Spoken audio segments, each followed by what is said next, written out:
Hello students, today we are going to solve IBPS Clerk Prelims Examination 12th December 2021. Let's start with the questions. A very best of luck to you all before moving. If you want to practice all the questions and many more entrance exam question papers, please visit our website www.examsnet.com. You can also download our app. The link is given in the description box.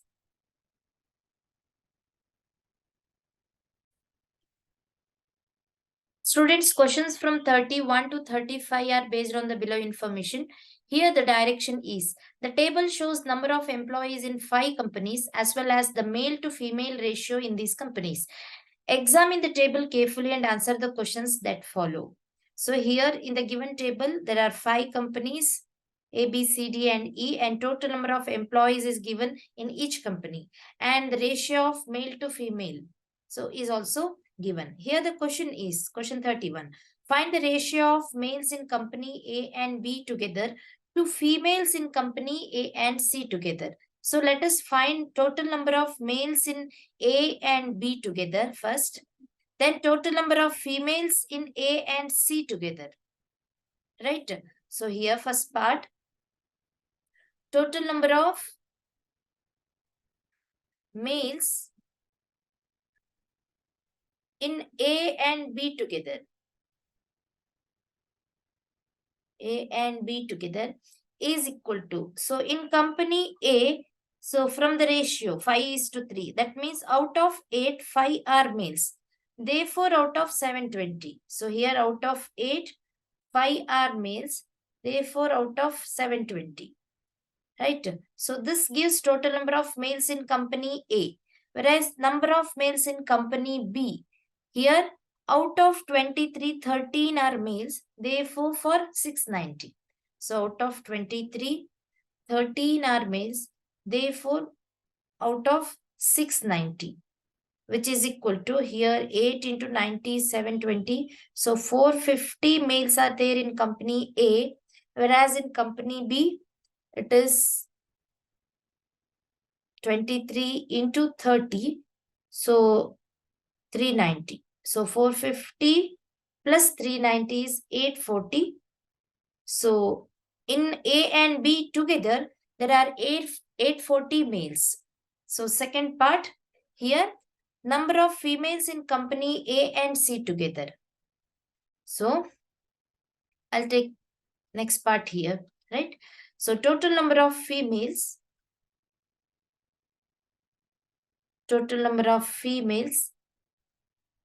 in A and C together.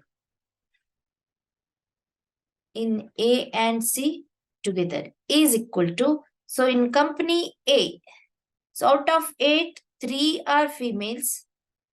Therefore, out of 720. So, plus. And in company C, in this company, so here out of 37, because the ratio is 16:21, therefore out of 37, 21 are females. Therefore, out of 740. Therefore, so which is equal to 270 in company A plus 420 in company C. Right? So total number of females in A and C together is 690. Right? So the required ratio is ratio of male to female. Right? Therefore, required ratio is, so here total number of males is to total number of females in A and C, right? It is total number of males is 840, right? 840 is to 690, which is, so it is, both the numbers are easily divisible by 30. So it is 28 is to 23. Therefore, the required ratio is 28 is to 23. Hence, option E is the right answer.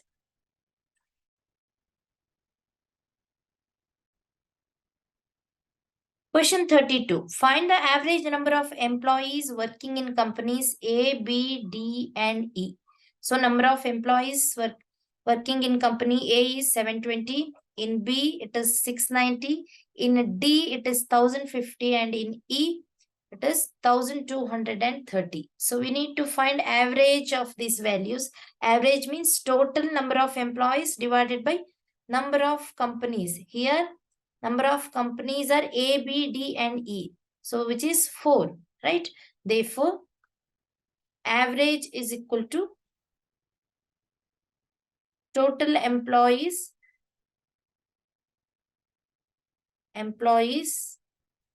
in A, B, D, and E divided by number of companies. So here number of companies under consideration is only 4. So total employees in these 4 companies is equal to 720 plus 690 plus 1050 plus 1230 divided by number of companies is equal to 4. Right? So which is equal to, here the numerator is equal to 3690 divided by 4. So which is 922.5. Therefore, average is 922.5. Hence, option A is the right answer.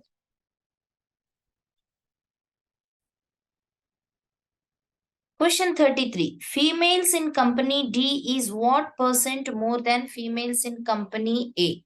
So here females in company A, so the ratio is 3 here. That is out of 8, 3 are females in company A. Whereas in company D, this company, so here out of 35, 13 are females. Right? Therefore, for 1050. So we need to find females in company A as well as D separately. Then we need to find the percentage, right? So, females in company A. Females in company A is equal to, so that is out of 8, 3 are females. Therefore, for 720, so 270 are females. So, whereas in company D, so females in company D is equal to, so out of 35, 13 are females, therefore for 1050. Right? So it is 35 into 30 is 1050. Therefore, 390 are females in company D. So we need to find the percentage. Here compare number of females in company A and D. So in company D, there are more number of females, right? We need to find that percentage. How much is more here? So compared to company A, so there are, 120 more females. 120 more females in company D. Therefore, we need to find the percentage value. Therefore, percentage of females in company D compared to A. So we need to compare the value with A.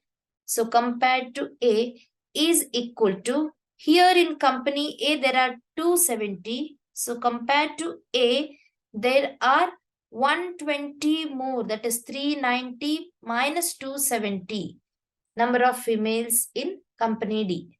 I'll repeat once again. Out of 270, there are 120 more females in company D. Right? So, for 100. 120 by 270 into 100, which is, here it is 3 into 4, 3 into 9. So 400 by 9, 44.44%. So that means for number of females in company D is 44.44% more than company A. More than company A. Therefore, option C is the right answer.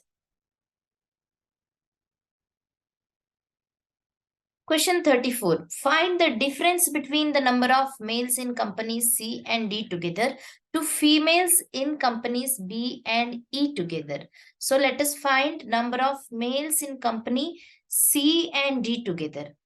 Right, since the ratio is given here in each company, and number of females in B and E together. Right, depending upon the ratio. So here, total number of males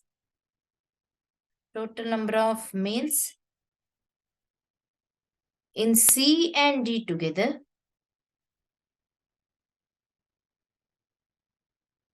is equal to, so in C, in company C, so out of 37, 16 are males, therefore out of 740. Here total number of employees is given, right?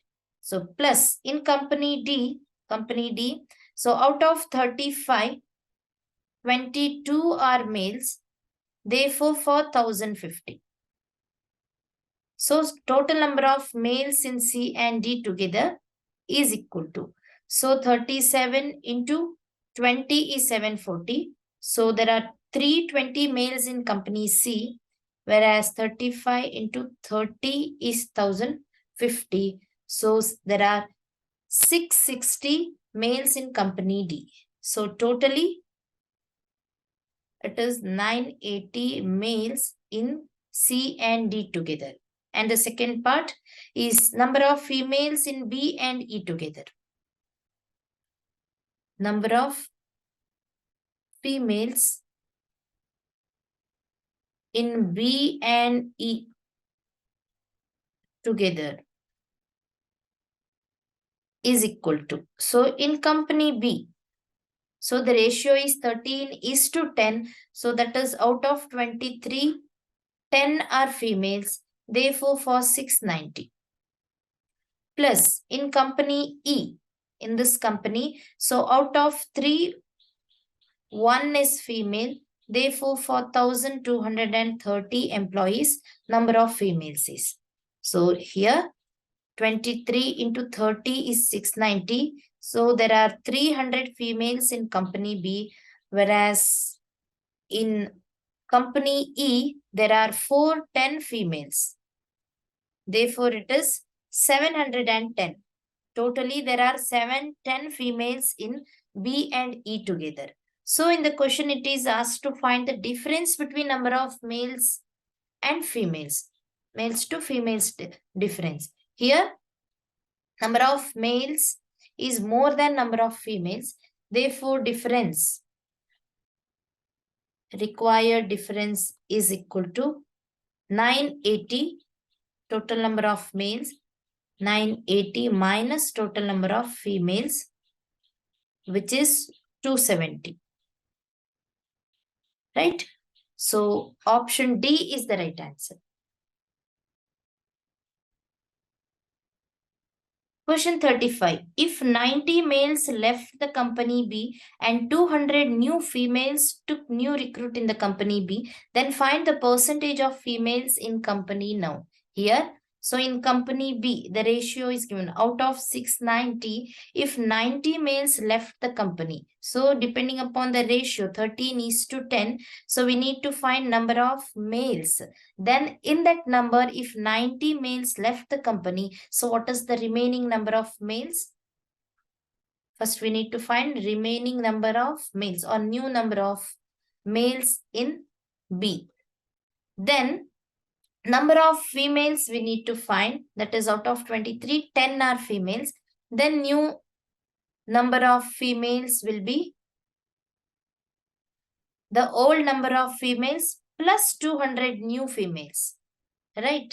So depending upon new number of males and females, so we need to find percentage of females in the company. That is, out of total number of new males and females, that is, we need to find total number of employees, right? So then out of total, some number is female number, right? Therefore, for 100, so which gives percentage of females in the company now. So let us solve this step by step. Here,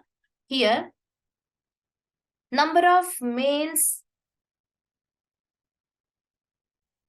in company B is equal to, so in this company, so out of 23, 13 are males. Therefore, for 690, so it is 23 into 30, 390 are males. So according to the question, 90 males left the company. So number of males left is equal to 90. Therefore, new number of males at present is equal to 390 minus 90 males left the company, so which is 300. So at present there are 300 males in company B. And second part here, so here number of females in company B. So depending upon the ratio, number of females in company B is equal to, out of 23, 10 are females. Therefore, for 690, it is 300. 300 are females. So, according to the question, 200 new females took new recruit. So, therefore, number of new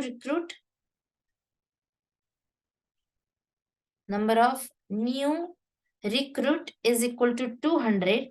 Therefore, new number of females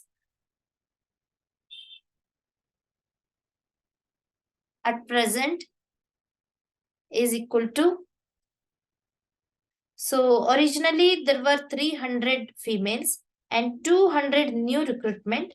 Therefore, 500 is the number of females at present. So we need to find the percentage of females in the company. Therefore, so for that, total number of employees at present. What is the total number of employees at present? It is sum of males and females. So at present there are 300 males, right? 300 males. And at present there are 500 females. Therefore, total number is 800. So that means out of 800, 500 are females. Therefore, for 100 we need to find. Therefore, percentage of females at present is equal to, so here total number. So number of females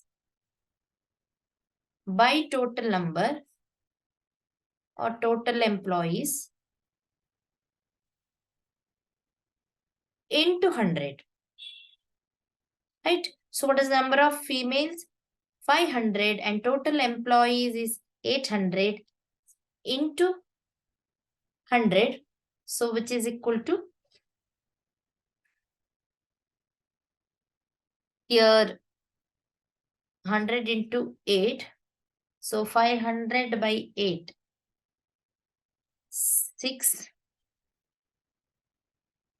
62.5.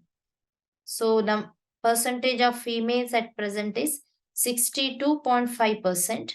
Therefore, option B is the right answer.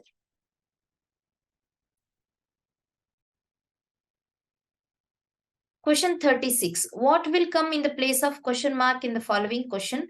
Here is the question. 18 to the power of 7.9 into 3 to the power of 0.1 into 6 to the power of 0.1 whole divided by 3 to the power of 4 into 6 to the power of 4 is equal to 18 to the power of some number. We need to find that number. Let the number be x here. So here the question is, what will come in place of question mark? So let the number be x here. So students, here we are using BODMAS rule. BODMAS, that means, so removing brackets first, then followed by off, then remove the division part, solve for division part, then multiplication followed by addition and subtraction. So let us remove the bracket part first. For this, we need to use some identities. So let us write 18 to the power of 7.9 as it is, because so in the RHS part, the base is 18. So let us express the LHS part in, that means in terms of 18 to the power. So let the base be 18, right? So the second term is 3 to the power of 0.1 and 6 to the power of 0.1, right? So we need to use the identity here. So a to the power of m into b to the power of m is equal to ab to the power of m. ab whole raised to m. So here is an identity. So here apply this identity here. In case of 3 to the power of 0.1 into 6 to the power of 0.1. Here a is 3, b is 6. So we can write 3 into 6 to the power of 0.1 whole divided by, so in the denominator 3 raised to 4 into 6 raised to 4, therefore it is equal to 3 into 6 to the power of 4 is equal to 18 to the power of x, right? Therefore 18 to the power of 7.9 into, so 3 into 6 is 18 to the power of 0.1 divided by 18 to the power of 4 is equal to 18 to the power of x, right? Therefore, 18 to the power of 7.9 into, here 18 to the power of 0.1 divided by 18 to the power of 4. So we are using the identity a raised to m by a raised to n is equal to, a is 18 here and m is 0.1, n is 4. So a raised to m by a raised to n is a raised to m minus n, right? So apply the same identity here. 18 to the power of 0.1 minus 4 is equal to 18 raised to x. Therefore, here, so two bases are same. Again, it is in the form of a raised to m into a raised to n is a raised to m plus n. So we are using this identity. Therefore, here 18 raised to 7.9 into 18 raised to 0.1 minus 4 is minus 3.9 is equal to 18 raised to x. So apply this identity here. 18 raised to 7.9 plus minus 3.9 is equal to 18 raised to x. Therefore, it is 18 raised to 4 is equal to 18 raised to x. Therefore, x is equal to 4. Right? Therefore, 4 should come in place of question mark. Right? Option B is the right answer. Question 37. What will come in the place of question mark in the following question? Here is the question. 2 to the power of minus 2 into 4 to the power of minus 3 whole divided by 8 raised to minus 4 is equal to 2 to the power of some number. Let the number be x. We need to find value of x here. So, the LHS part, 2 to the power of minus 2 into. So, let us express 4 as 2 to the power of 2. Let the base be same. Because in the RHS, so the number is expressed as 2 to the power of x here. So let us express the LHS also in such a way that its base is 2, right? So that we can easily find the value of x. So 4 is 2 square to the power of minus 3 whole divided by 8 to the power of minus 4. So 8 is 2 cube to the power of minus 4 is equal to 2 to the power of x here. So therefore, 2 to the power of minus 2 into, here we are using the identity a raised to m whole raised to n is equal to a raised to mn, right? Therefore, 2 square whole to the power of minus 3 becomes 2 to the power of 2 into minus 3, 2 into minus 3 whole divided by 2 to the power of 3 into minus 4, which is equal to 2 raised to x, right? Now 2 raised to minus 2 into 2 raised to minus 6 whole divided by 2 raised to minus 12 is equal to 2 raised to x, right? So for this, we are using a raised to m into a raised to n is equal to a raised to m plus n. Therefore, LHS becomes 2 raised to minus 2 plus minus 6 whole divided by 2 raised to minus 12 is equal to 2 to the power of x, which is equal to 2 raised to minus 8 by 2 raised to minus 12 is equal to 2 raised to x.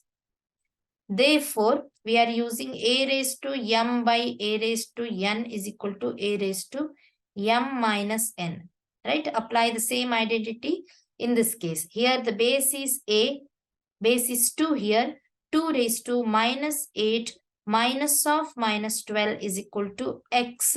Therefore, 2 raised to 4 is equal to x. Therefore, not x, 2 to the power of x. Here 2 raised to 4 is 2 to the power of x. Therefore, x is equal to 4. Therefore, answer is option E. 4 is the right answer.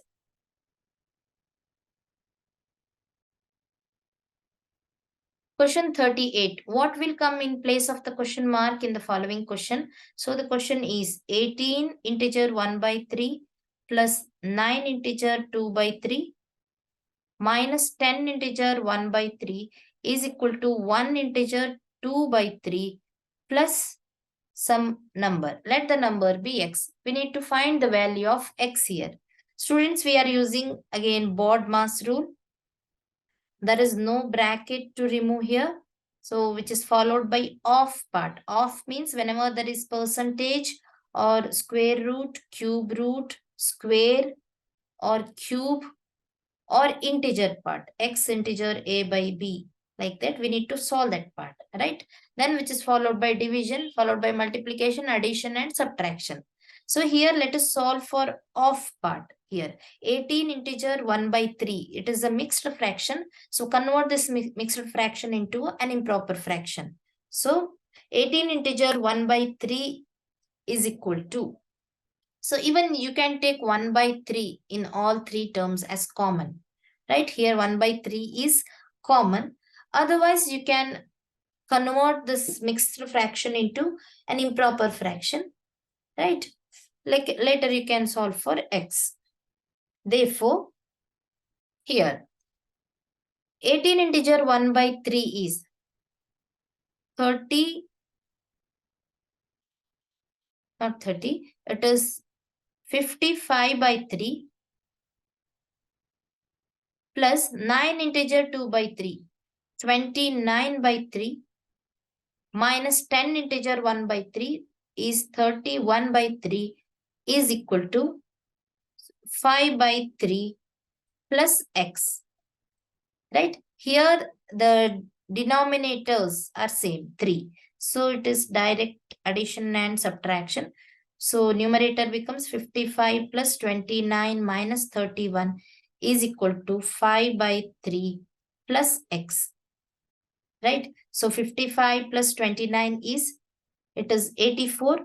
84 minus 31 is 53. 53 by 3 is equal to, so here 3 is the denominator, LCM is 3. So it is 5 plus 3x. Therefore, we can write 5 plus 3x is equal to 53. Therefore, 3x is equal to 53 minus 5, which is, 48. Therefore, x is equal to 48 by 3, which is 16. Therefore, the value of x is 16. Hence, option D is the right answer.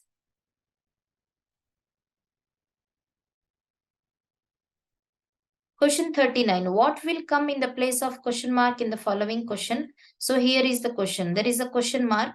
Let the number be x, right? In place of question mark.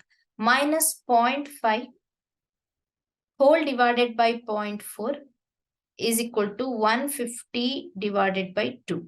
So solve for x here. So x minus 0.5 whole divided by 4 is equal to, so 150 by 2 is, it is 75.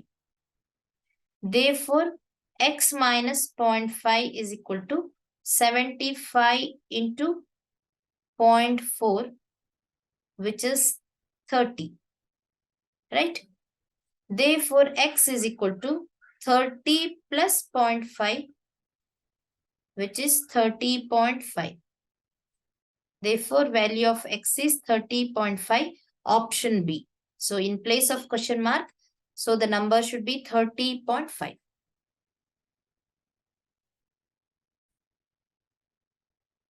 Question 40. What will come in the place of question mark in the following question? So, the question is square root of 324 plus 9 square minus 7 square is equal to 2 into some number. Let the number be x, its whole square. So here we need to find value of x. So square root of 324 is 18, because 18 into 18 is 324, right? Plus 9 square is 81, minus 7 square is 49, is equal to 2 into x square. So 18 plus 81, which is 99. 99 minus 49 is 50, is equal to 2 into x square. Therefore, x square is 50 by 2, which is 25. Therefore, x is square root of 25 is equal to 5. Therefore, value of x, the question mark is 5, option B.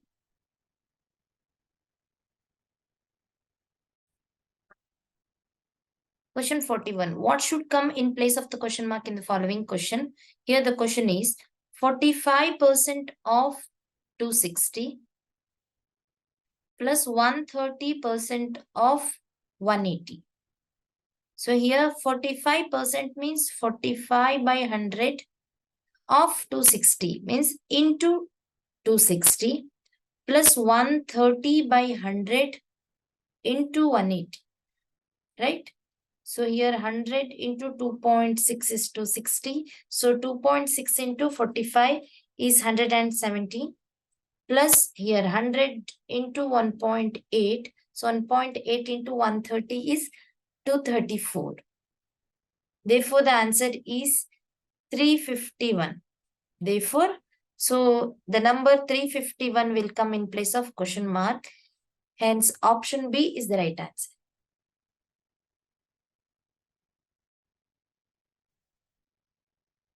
Question 42. What will come in the place of question mark in the following question? 50% of 280 minus 2 by 7 of 490 is equal to 30 minus a number. Let the number be x. So here 50% of 280 means 50 by 100 into 280, right? Minus 2 by 7 of 490 means 2 by 7 into 490 is equal to 30 minus x. So here 50, so into 2 is 100. So 280 by 2 is 140 minus. So here 7 into 70 is 490. So 70 minus 2 is again 140. So is equal to 30 minus x. So 140 minus 140 is, here LHS is 0. Therefore, the value of x is 30 because RHS is also 0 here. Otherwise, you can find value of x as. So x is equal to 30 minus 140 plus 140. Therefore, value of x is equal to 30. Right? Therefore, option A is the right answer.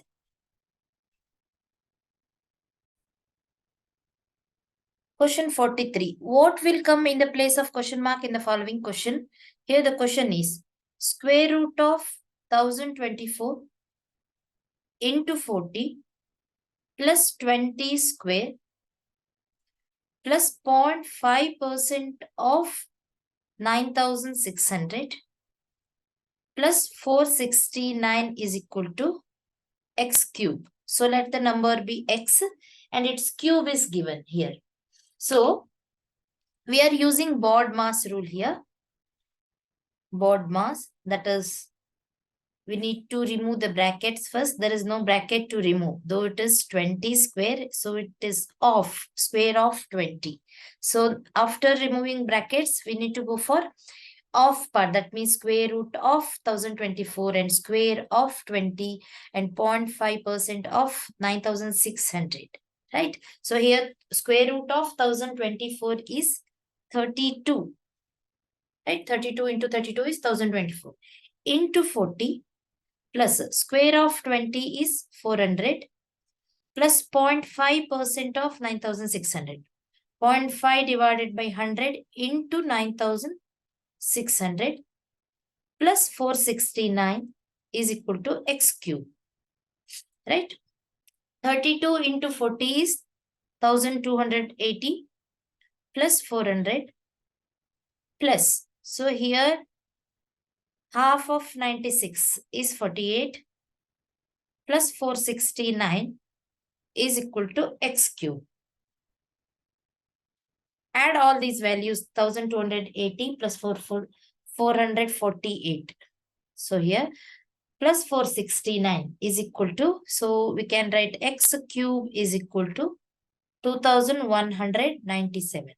Yes, 2197. So therefore, x is equal to cube root of 2197.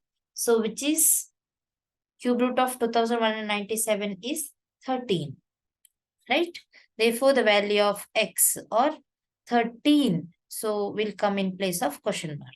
So you can find the cube root of 2197 using factorization method. Right?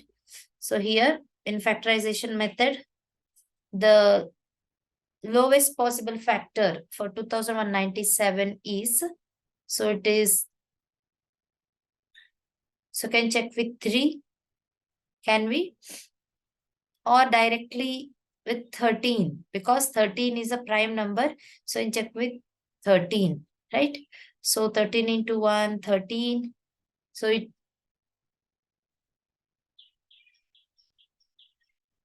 so 13 into 6. So here 13 into 9. So 13 into 169 is 2197 and 13 into 13 is 169, whereas 13 into 1. Therefore 2197 is equal to 13 into 13 into 13. Therefore, its cube root is 13. Right? Therefore, the answer is option D, 13.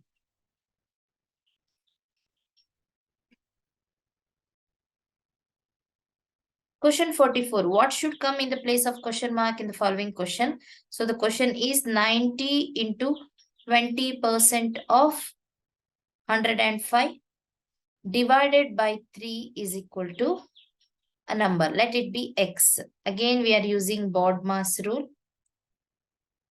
No brackets to remove. So next is off. 20% of 105. Let us solve for that. 90 into 20% of 105 is 20 by 100 into 105 divided by 3 is equal to x. So 90 into, so 1 by 5. 20 into 5 is 100. 1 by 5 into 105 divided by 3 is equal to x. So 90 into, so 21. 5 into 21 is 105. So 21 divided by 3 is equal to x. So we have solved for this part, off part. Next is division part. So 90 into 21 by 3 is 7 is equal to x. Therefore, x is equal to 630. Right? Therefore, option A is the right answer. Question 45. What will come in the place of question mark in the following question? So 433 plus 514 minus 787 minus 8 into, so x percent of 320. X percent of 320 is equal to 0. We need to find the value of x here, right? So we are using again BODMAS rule. No brackets. Next is off part, x percent of 320. So 433 plus 514 minus 787 minus 8 into x percent means x by 100 into 320 is equal to 0, right? So 433 plus 514 minus 787 minus. So here,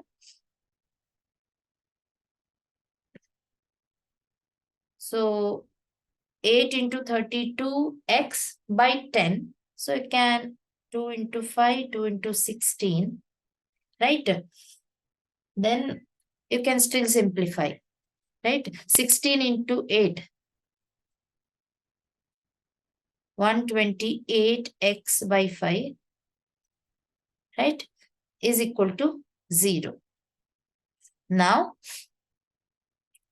so you can solve for the next part, that is addition. Because the division, there is no division part here, further division part. So multiplication part got over. Next is followed by addition and subtraction. 433 plus 514, it is 947 minus 787 minus 128x by 5 is equal to 0. So 947 minus 787, so which is 160, right? 160 minus 128x by 5 is equal to 0. Therefore, 128x by 5 is equal to 160, right? Therefore, 128x is equal to 160 into 5, which is 800. Therefore, x is equal to 800 by 128. So 800 by 128 is, let us do the division part here, 128. So into 6.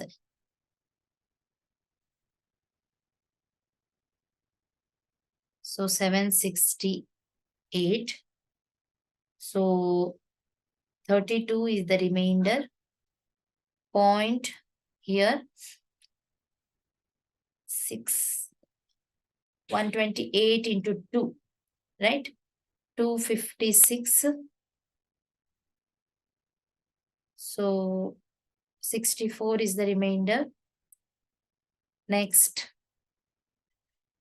it is, yeah, check with 5. 128 into 5.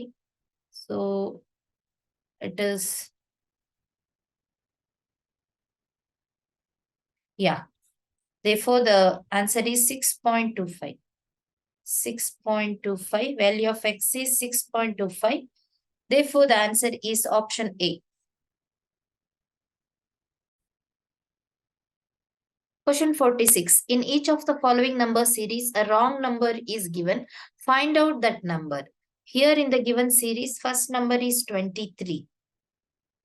Right? Second number is 45. So 45 is obtained when 23 is multiplied by 2, we'll get 46. So minus 1 is 45. Right? 23 into 2 minus 1. So whereas 45 into 2 is 90, minus 1 is 89, which is third number. Right? So whereas 89 into 2 is 178, minus 1 is next number, 177. So apply the same rule, 177 into 2. So it is 354, minus 1 is 353. Right? So, but according to the given series, it is given as 363. Therefore, 363 is the wrong number. Option D. You can check with the last number also. Here, according to the rule, 353 must be the fifth number into 2. 353 into 2 is 706. Minus 1 is 705. Right? Hence, 363 is the wrong number. Option D. Question 47. In each of the following series, a wrong number is given. Find out that number. Here the first number is 1,800,000. Right?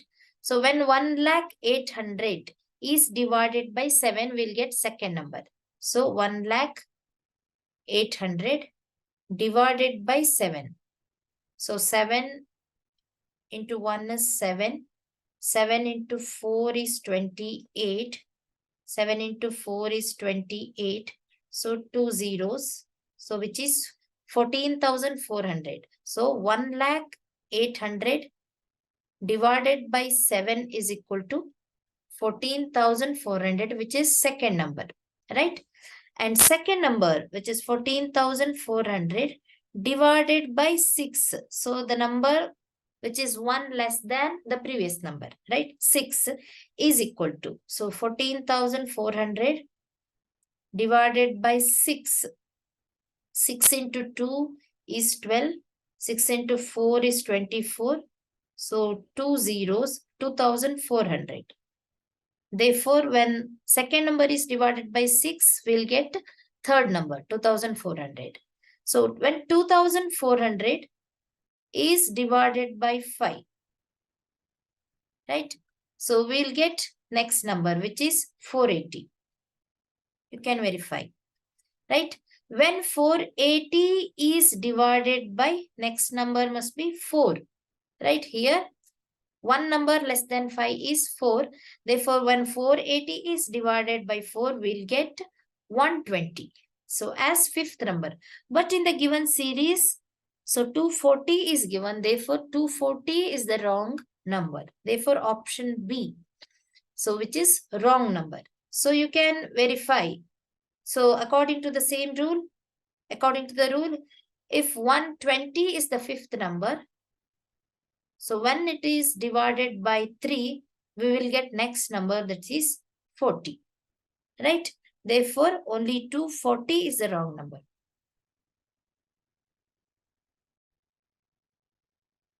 Question 48. In each of the following number series, a wrong number is given. Find out that number. Here, the first number is 540. 540. So when 540 is divided by 1, we'll get again 540, which is second number, right? And when 540 is divided by 2, we'll get 270, which is third number. So when third number 270 is divided by, should be divided by the next number, 2, which is 3. So the answer is 90. But in the given series, 135 is given. Therefore, 135 is the odd number or the wrong number. So according to the rule, so 90 should be the fourth number. So when this 90 is divided by next number to 3 is 4. So we'll get 22.5. So which is fifth number. So which is right in the given series. When fifth number is divided by 5, we will get next number as 4.5, which is right. Therefore, 135 is the wrong number.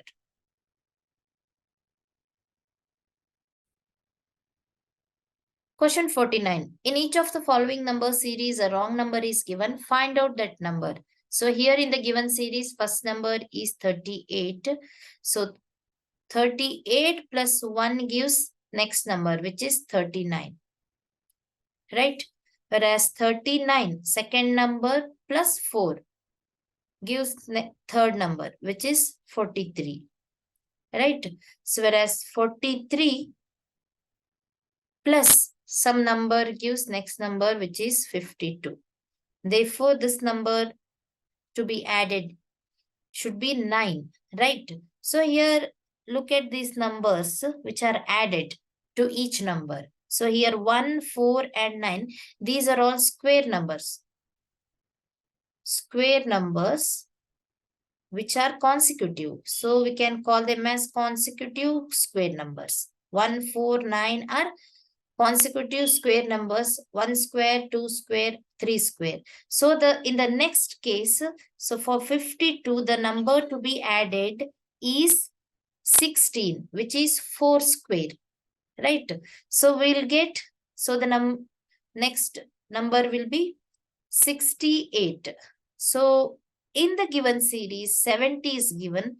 Therefore, 70 is the wrong number, right? Apply the same rule for two more numbers here. So here fifth number is 68 according to the rule, plus, so next number to be added is 5 square, which is 25. 68 plus 25 is 93, which is given here.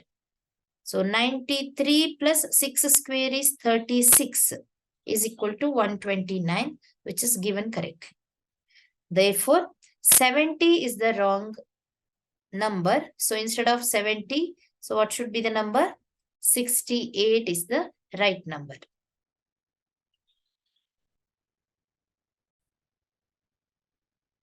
Question 50. In each of the following number series, a wrong number is given. Find out that number. So in the given series, 18 is the first number, right? Second number is 35.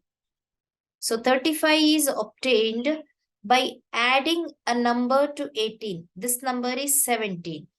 So 18 plus 17. So when 17 is added to 18, so the number 17 is 1 less than the previous number, right? Therefore, 18 plus 17 is equal to 35.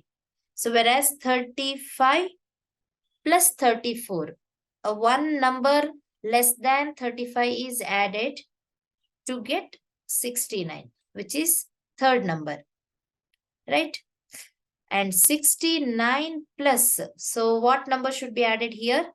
68. 69 plus 68 gives, 137.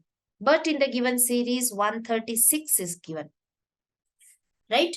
Therefore, the wrong number is 136, option D, right? Apply the same rule for two more numbers. So when 137 plus 136, so you will get 273. So for 273, you should add 272 to get 545. Therefore, the wrong number is 136, option D. Question 51. Two pots contain equal quantity of mixture of alcohol and water. The ratio of alcohol and water in these pots is 2:1 and 4:1 respectively. Radha mixed the content of the two pots together. Find the ratio of alcohol and water in new mixture. Here let us consider two pots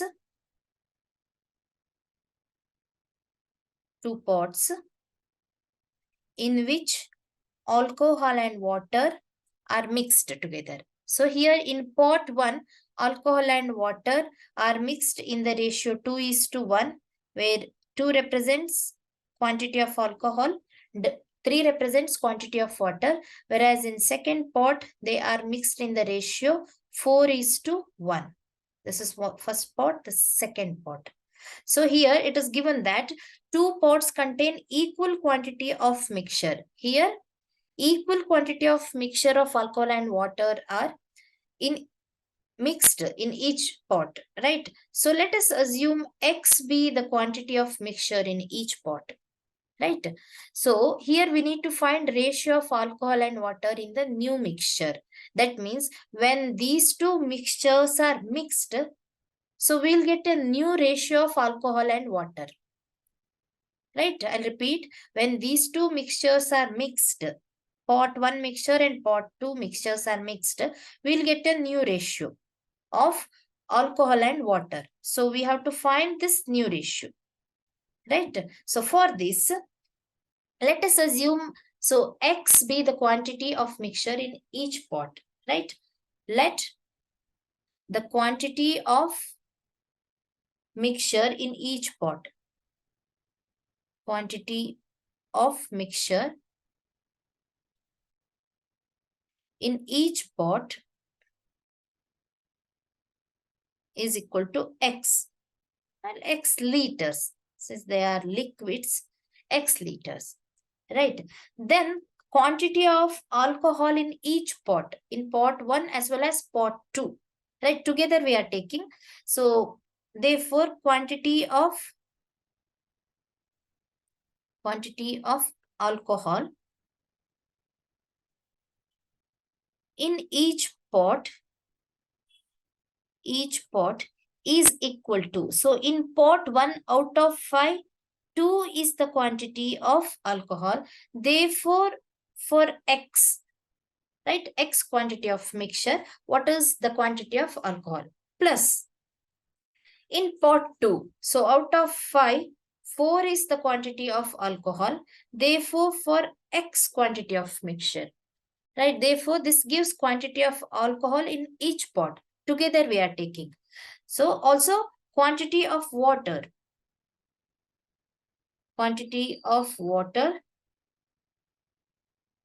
in each pot is equal to, so in pot 1 out of 5, 3 is the quantity of water. Therefore, for X, right, plus in pot 2 out of 5, 1 is the quantity of water. Therefore, for X, right? So here we got total quantity of water and total quantity of alcohol here. So when these mixtures are mixed, we'll get a new ratio, right? So the new ratio is ratio of total quantity of alcohol to total quantity of water, right? There will not be any alter in the quantity of alcohol and water, right? So here, therefore, the required ratio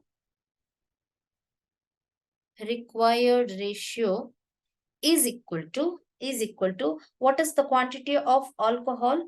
It is 2x by 5 plus 4x by 5. This is quantity of alcohol is to quantity of water, so which is 3x by 5 plus x by 5, right? So here this is alcohol quantity in the new mixture. This is water quantity in the new mixture, right? Therefore, there is no change in the quantity of the mixture, new mixture, only the change in the ratio, right? So here 2x by 5 plus 4x by 5, here 5 is LCM, so which is 6x by 5 is to 4x by 5. You can write this ratio as 6x by 5 divided by 4x by 5, right? So which is equal to 6x by 5 into 5 by 4x. So x and 5 will get cancelled. So the remaining term is 6 by 4 or 3 by 2, right? So the required ratio is 3:5. So 3 is for alcohol, 2 is for water. So in the new mixture, alcohol and water are in the ratio 3:2. Therefore, option C is the right answer. Question 52. The total population of a town is 2,800, where number of males is 720 more than that of females. If the number of males reduces by 40% and that of females increases by 20%, then find the new population of the town. Here it is given that at present population of the town is 2800. So where number of males is 720 more than that of females. So let us assume number of females is X at present, right? Therefore, in first case, so at present, let the number of females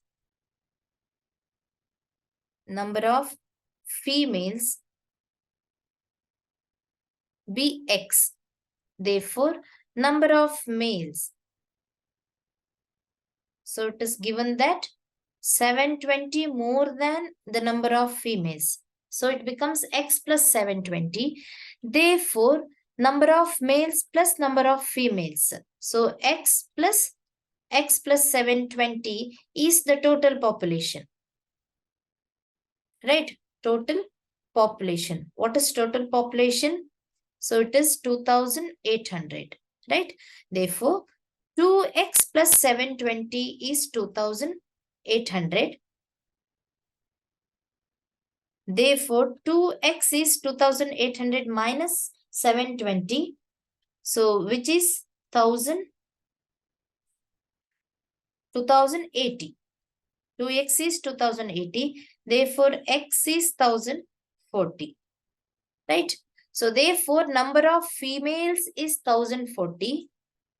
Number of females is equal to 1040 and number of males is equal to number of males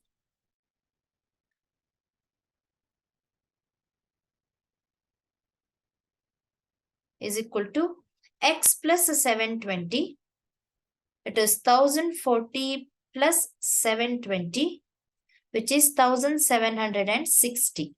So at present, there are 1760 males and 1040 females. So in the next part of the question, if the number of males reduces by 40%, so if number of males reduced by 40%, new number of males will be. So in the second case, new number of males when reduced by or when the number of males reduced by 40%. When the number of males reduced by 40%, so new number of males becomes.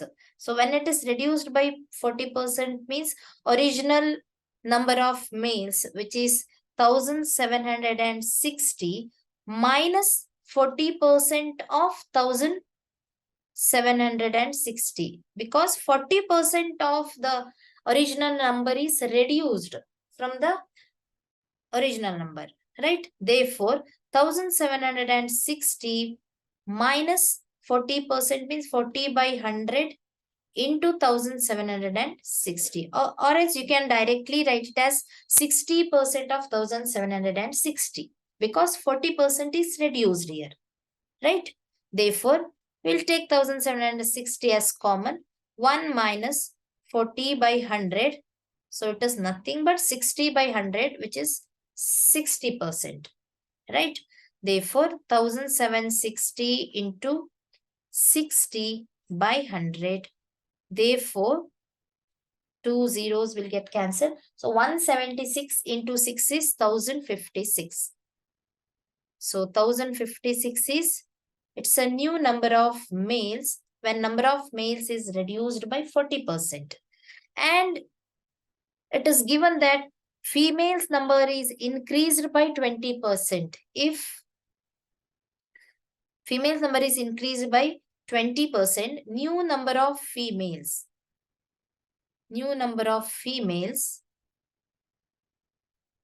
when the number is increased by 20%, then the new number of females will be original number of females. So at present number of females is 1040 plus 20% of 1040. Right? Or you can write it as 120% of 1040. Right? Because 20% is increased. Therefore, 1040 is common. 1 plus 20 by 100 or 120 by 100. Right? So, 1040 into 120 by 100. So, we can cancel 2 zeros here. So, 104 into 12. It is 1248. So, new number of females is 1248. So, what is asked in the question? So, find the new population of the town. New population means new number of males and new number of females. Right? Therefore, new population is new number of males is 1056 plus 1248. New number of females. Therefore, it is 2304. New population of the town. Therefore, 2304. Option C is the right answer. Question 53. The speed of a boat with the stream is 10 km per hour, and while returning its speed becomes 6 km per hour. Find the speed of boat in still water and the speed of stream. So let us consider a stream like this, and here it is given that speed of boat with the stream. So here consider a boat. Right. So speed of boat with the stream is considered as downstream speed. So I'll repeat once again. Speed of boat with the stream. So speed of boat plus speed of stream. Speed of stream is called downstream speed. Right. So here its speed becomes 6 km per hour while returning. So while returning means here speed of boat minus speed of stream is equal to upstream speed. So upstream speed of the boat is 6 km per hour. Right. Therefore, upstream speed is equal to speed of boat minus speed of stream.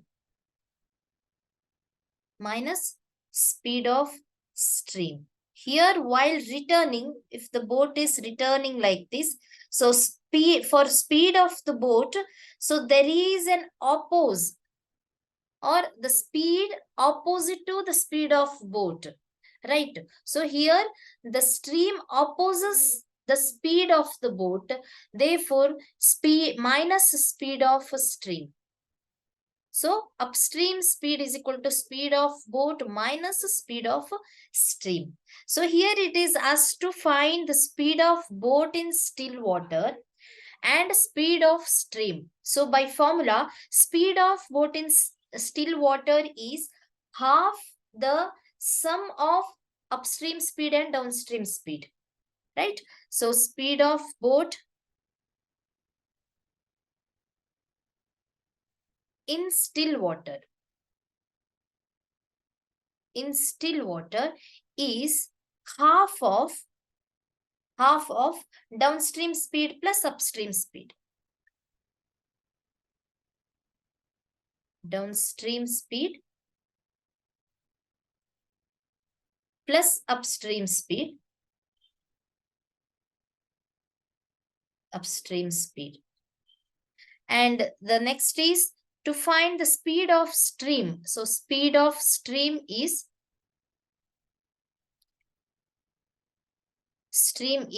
half of downstream speed minus upstream speed. Downstream speed minus upstream speed. Upstream speed. right? It is given that downstream speed is 10 km per hour. So speed of boat with the stream.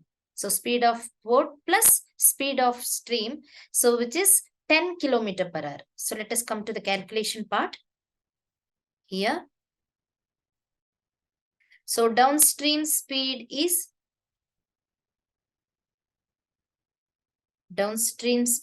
given that 10 kilometers per hour, whereas upstream speed, so it is given in the question that while returning its speed becomes 6 kilometer per hour. So here 6 kilometer per hour is upstream speed, right? So upstream speed is generally less than downstream speed because there will be an opposition to the speed of the boat. While returning back, there will be an opposition to the speed of the boat. This opposition is exerted by the stream itself because stream is flowing in opposite direction of the boat, right? Therefore, upstream speed is generally less than the downstream speed. Whereas in downstream speed, boat is moving along with the stream. So both the directions are same here, right? So upstream speed is 6 km per hour. Therefore, speed of boat in still water. Speed of boat in still water is equal to, by formula, speed of boat in still water is half into downstream speed plus upstream speed. Therefore, it is half into 10 plus 6. So 16 by 2 is 8 kilometer per hour. Whereas speed of stream is speed of stream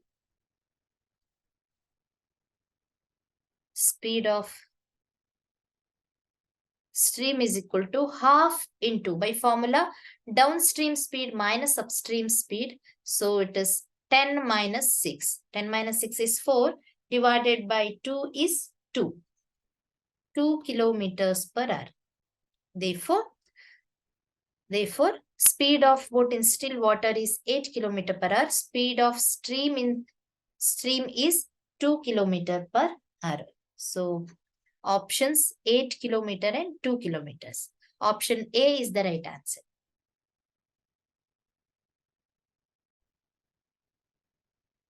Question 54. Sanju, Suraj and Sanjay can complete a work in 12 days, 16 days and 24 days respectively.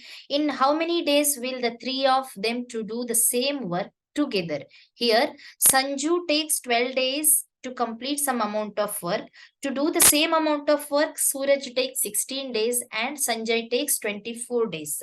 So let us assume the total work needs to be done is X unit, right? So here, let total work is equal to X unit. So to complete this amount of work, X amount of work, Sanju takes 12 days. So let us take the three cases in case of Sanju, Suraj and Sanjay. Right. Here Sanju takes 12 days. So time taken by Sanju is 12 days. And total work needs to be done is X units. Therefore, since work, time and efficiency are related, work is equal to efficiency into time, right? Therefore, so work is equal to efficiency into time. So in each case, I'm taking separately like this. So therefore, efficiency of Sanju is work by time, right? Work is X, time taken by Sanju is 12 days. So his efficiency is X by 12 units, right? Whereas in case of Suraj, time taken by Suraj to complete X amount of work is 16 days. Therefore, his efficiency of Suraj's work is X by time is 16. X by 16 units. That is generally joule per hour, joule per days, kilojoule per days, like that. X by 12 units here in case of Sanju. So in case of Sanjay, Sanjay takes 24 days. Therefore, time is 24 days here. Therefore, efficiency of Sanjay is work done X by 24 units. Right. So here it is asked to find the time taken by three of them to do the same work together. So together they have to do the same amount of work, that is X amount of work. So together how much days they will take, we have to find. For that, total work is equal to, so total time into total efficiency. Right. So here we need to find total time taken by three of them. Therefore, the word total efficiency. Total efficiency means efficiency of Sanju, Suraj and Sanjay together. Therefore, time taken by them, time taken by three of them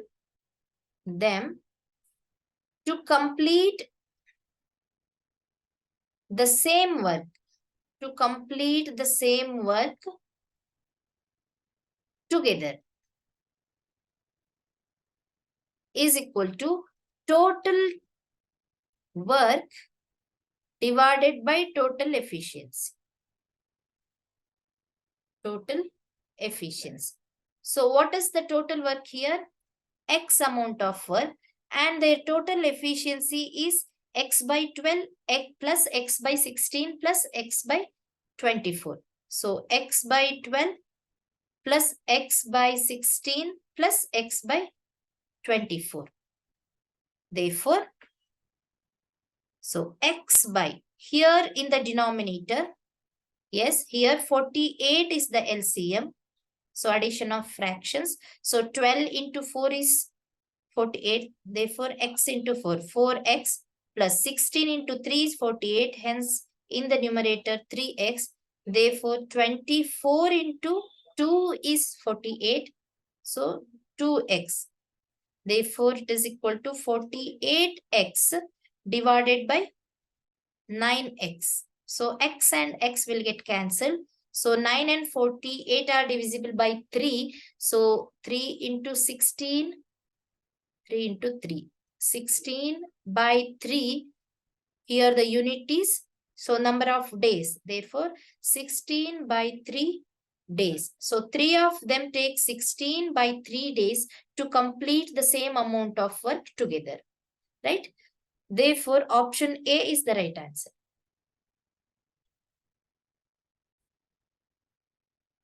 Question 55. The length of two trains are 130 meter and 150 meter are running at a speed of 52 km per hour and 74 km per hour respectively on parallel tracks in opposite direction. In how many seconds will they cross each other? So let us consider the case of two trains. So in a parallel track, they are crossing each other. So length of first train is 130 meter, that of second is 150 meter, and one is having speed of 52 km per hour and another train is having speed of 74 km per hour. So it is asked to find the time, in how many seconds will they cross each other. So for this, here since speed, both the speeds are given, so we have to consider the relative speed. So what is relative speed? So if two trains or any two vehicles, so in this case, first train is moving towards east, second is moving towards west. Right.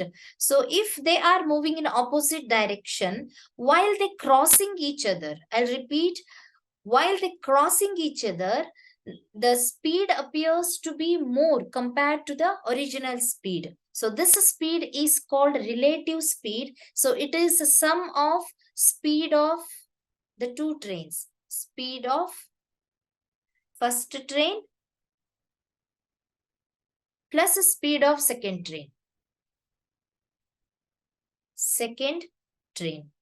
So relative speed is nothing but a speed, so which appears to be more when two trains are crossing each other, right? Therefore, speed of first train is 52, it is given. That of second is 74. Therefore, relative speed is 126 kilometer per hour. So let us express the unit kilometer per hour. So speed in terms of meter per second, because the lengths are given in terms of meter. So 126, so into 1 kilometer is 1000 meter. 1 hour is how many seconds? 3600 seconds, right? So 10 by 36, otherwise 5 by 18. So 126 into 5 by 18, still we can simplify. So 18 into 7 is 126, 7 into 5 is 35. So it is 35 meter per second. So relative speed of the two trains is 35 meter per second, right? So here total distance covered by these two trains. So what is the total distance while passing or while crossing each other? So the train one has to cover its whole length, right? To cross the second train, right? So train one has to cover its total length, and also train two has to cover its total length. Therefore, distance covered by them to pass each other. Therefore, distance covered by them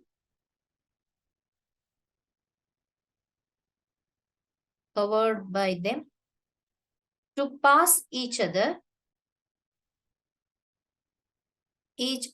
is equal to sum of their lengths, right?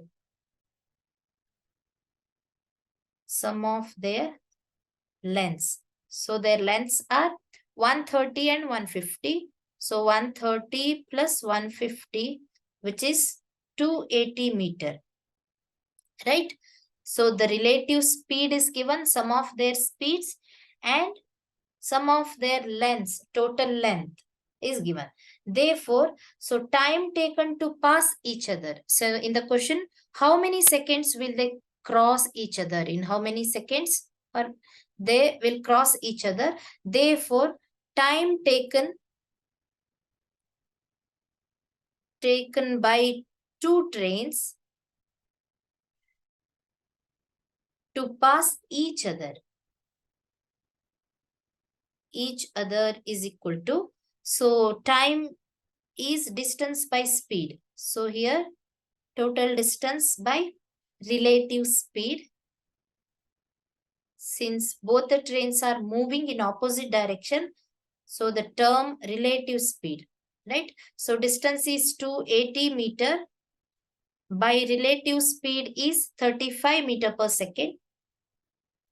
280 by 35, so 35 into 8, so it is 8 seconds.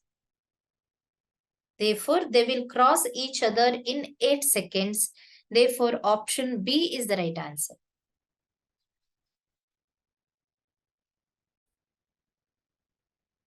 Question 56. After 5 years, the ratio between ages of A and B will be 5 is to 8. And after 8 years, the sum of ages will be 71 years. Find the present age of B. So here let us consider after 5 years, the ages of A and B. Since the ratio is 5 is to 8, so let us consider 5x as age of A after 5 years, 8x as age of B after 5 years, right? So after 5 years,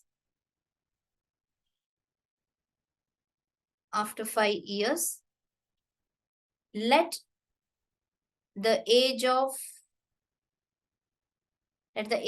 of A and B will take together.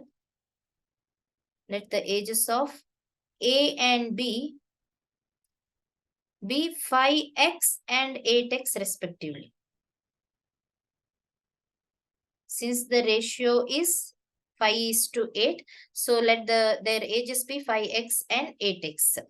So it is given that after 8 years, sum of their ages is 71 years. Therefore, after 8 years, right?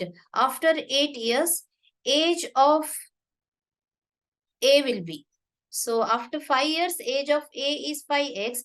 Therefore, after 8 years, it is 5x plus 3. 3 more years after, right? So age of B will be 8x. This is 8x is after 5 years plus 3 will be after 8 years. So it is given that the sum of their ages will be 71 years after 8 years. Therefore, 5x plus 3 plus 8x plus 3 is equal to 71, which is given. Right? Simplify it. 13x plus 6 is equal to 71. Therefore, 13x is equal to 71 minus 6, which is 65. X is equal to 5. Right? So, find the present age of B. So, what is present age of B? So, before that, let us find age of B. Here, after 8 years or after 5 years, anyone we can take. Therefore, age of B after 5 years is equal to 8x.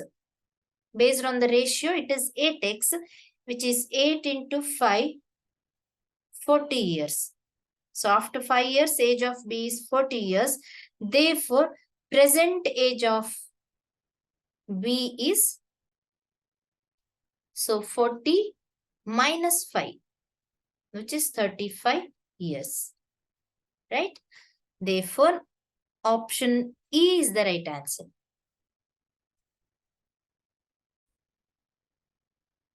Question 57. Raj sells a cricket bat of market price 500 rupees at a discount of 10% and gives a ball costing 10 rupees free with each bat. Still, he makes a profit of 25%. The cost price of the bat is. Here it is given the market price of the cricket bat. Right? So, market price is given. Market price is 500 rupees. And the discount percentage. So, discount percentage is given, which is 10%. So, selling price of the bat is, so by the formula, it is market price minus discount. So, selling price of the bat. Selling price of the bat is equal to, so market price minus, discount. So, what is market price? 500 rupees. Discount percentage is given. That means for 100, 10 rupees discount is given. Therefore, for market price of 500 rupees, right? So, how much? 50 rupees discount is given, right? On each bat. Therefore, selling price of each bat is 450 rupees, right? So, then it is given that he gives a ball costing 10 rupees free with each bat. Therefore, total selling price of each bat will be, so 450 minus cost of each ball, right? Therefore, selling price of each bat. So, after giving 10 rupees ball with each bat. For your better understanding, I'm writing in detail. So here, after giving 10 rupees ball with each bat, selling price will be 450 minus 10 rupees, which is 440 rupees. Therefore, total selling price of each bat is 440 rupees. So after selling each bat for 440 rupees, he still makes a profit of 25%. So here profit percentage is 25%. 25%. So that means 125% of cost price is selling price. By the formula, selling price is equal to cost price plus profit. Right? Here profit percentage is given. So based on the profit percentage, we can find the profit. Or based on the profit, we can find profit percentage, vice versa. Right? Therefore, here the profit is 25% if 100 is the cost price. Say for example, 100 is the cost price of bat. So profit is 25%. So selling price will be 125 rupees. So that profit will be 25%. Right? Therefore, since profit is 25%, therefore 125% of cost price is equal to selling price of bat. Selling price of bat. Right? So we need to find cost price of the bat here. So what is cost price? 125% of cost price means 125 by 100 into cost price. Right? So 125 by 100 into cost price is equal to selling price of bat is 440 rupees. Therefore, cost price is equal to 440 into 100 by 125. Simplify it. So here 25 into 4, 25 into 5.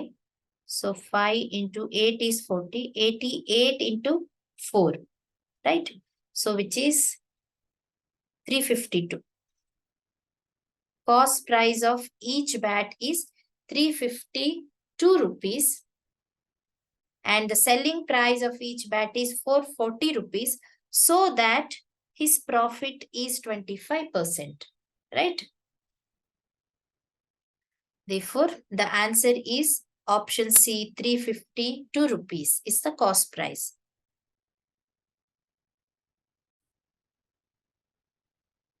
Question 58. The sum of radius and height of a cylinder is 19 meter. The total surface area of the cylinder is 1672 meters square. What is the volume of the cylinder? Consider a cylinder. So roughly I'm drawing here. The total surface area, TSA, total surface area of the cylinder is given, and sum of radius and height of the cylinder. So height of the cylinder and radius of the cylinder, R plus H is given, which is 19 meter. So we need to find volume of the cylinder. So before going to volume of the cylinder, let us find the value of radius and height. Their sum is given. We have to find radius and height separately, the values of R and H. So for this, we need two formulae here. First one is total surface area. Surface area of a cylinder is equal to 2 pi R into R plus H. Whereas volume of the cylinder, volume of cylinder is equal to pi R square H. Right? So it is given R plus H is 19 meter. Right? Solution. So, and also total surface area value is given. So total surface area TSA is equal to 2 pi R into R plus H. So TSA is 1672, which is given. So 2 pi is 22 by 7.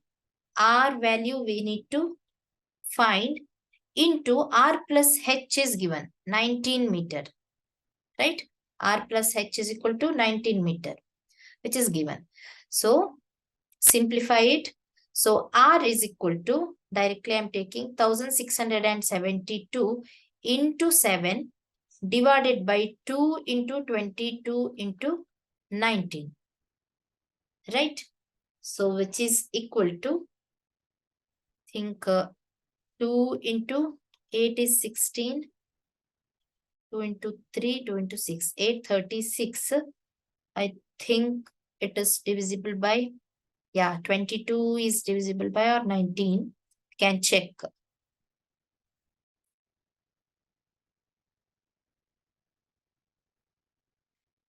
Yeah. So 19 into 44 is 836 and 22 into 2. Therefore, R is 7 into 2, which is 14. Right? So the radius of the cylinder is, yeah, 14 meter, which is radius. So R plus H is given already, which is 19 meter. Therefore, R plus H is equal to 19 meter, which is given. Therefore, H is equal to 19 minus 14, which is 5 meters. Therefore, height of the cylinder is 5 meter, radius is 14 meter. So, using these two values, we need to find volume of the cylinder. Therefore, volume of the cylinder is equal to, by formula, it is pi r square h. Pi is 22 by 7. R we have calculated, which is 14. It's a square, into height is 5. Right? Therefore, 22 into 14 into 14 into 5 by 7. 14 into 14 into 5 by 7. 7 into 2 is 14. So 44 into 14 into 5, which is 3080. 3080 meter square. Meter cube, not square. It is meter cube. Since it is volume, 3080 meter cube. Therefore, option A is the right answer.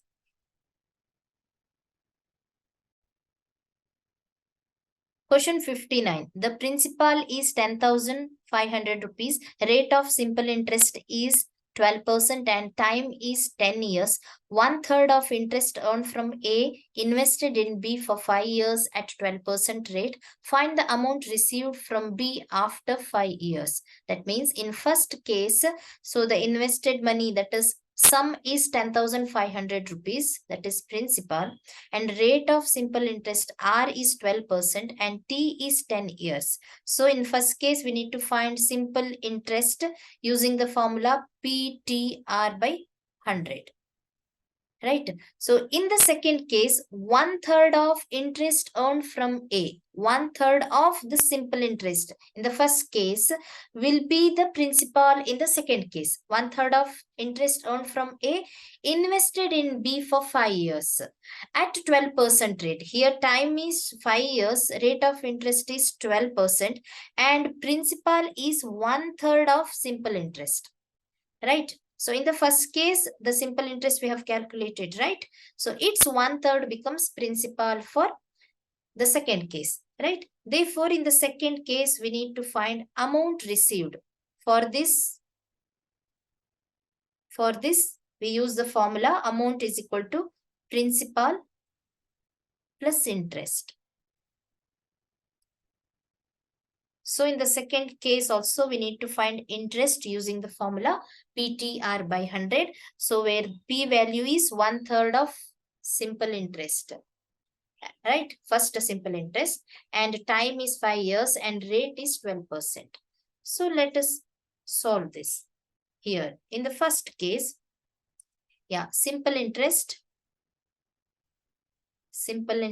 is equal to, using the formula PTR. So here principal is 10,500 into time is 10 years into rate is 12% by 100, which is equal to 0, 2 zeros will get cancelled. 120 into 105, which is 12,600.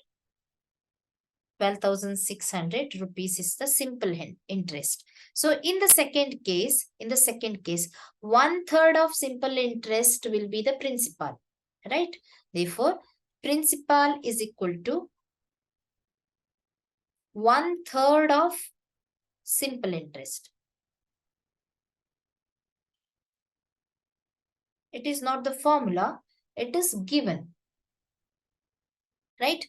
So 1/3, 1/3 into 12,600, which is 4,200. 4,200 is the principal, where time is 5 years, rate is 12%. Time is 5 years and rate R is equal to 12%. Therefore, interest, simple interest in the second case is equal to, again, PTR by 100. Principal is 4,200 into time is 5 years. R is 12% by 100, which is, so 2 zeros will get cancelled. 60 into 42, which is 2,520 rupees, right? Therefore, in the question, so find the amount received from B after 5 years. So amount received from B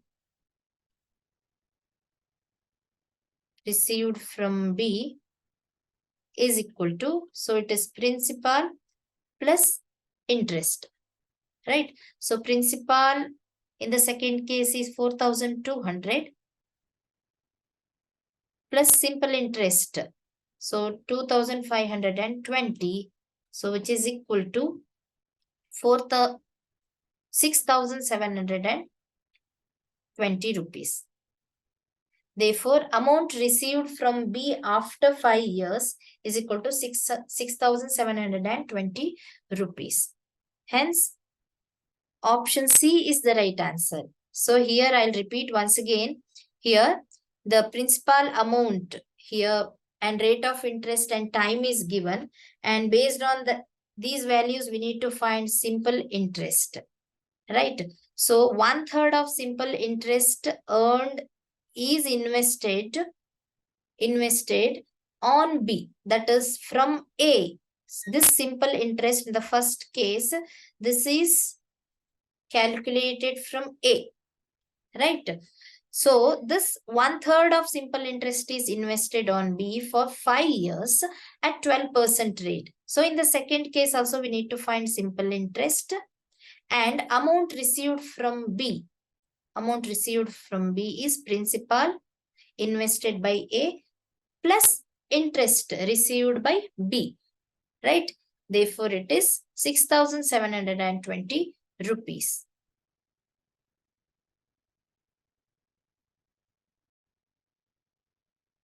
Question 60. A, B and C started a business, each investing 10,000 rupees initially. After 6 months, C withdraws 2,000 rupees, A invests 2,000 rupees more, and B invests 6,000 rupees more. At the end of the year, total profit was 50,490 rupees. Find the share of B. Here, initially, the investment of A, B, and C was 10,000 rupees each, right? So here, initial investment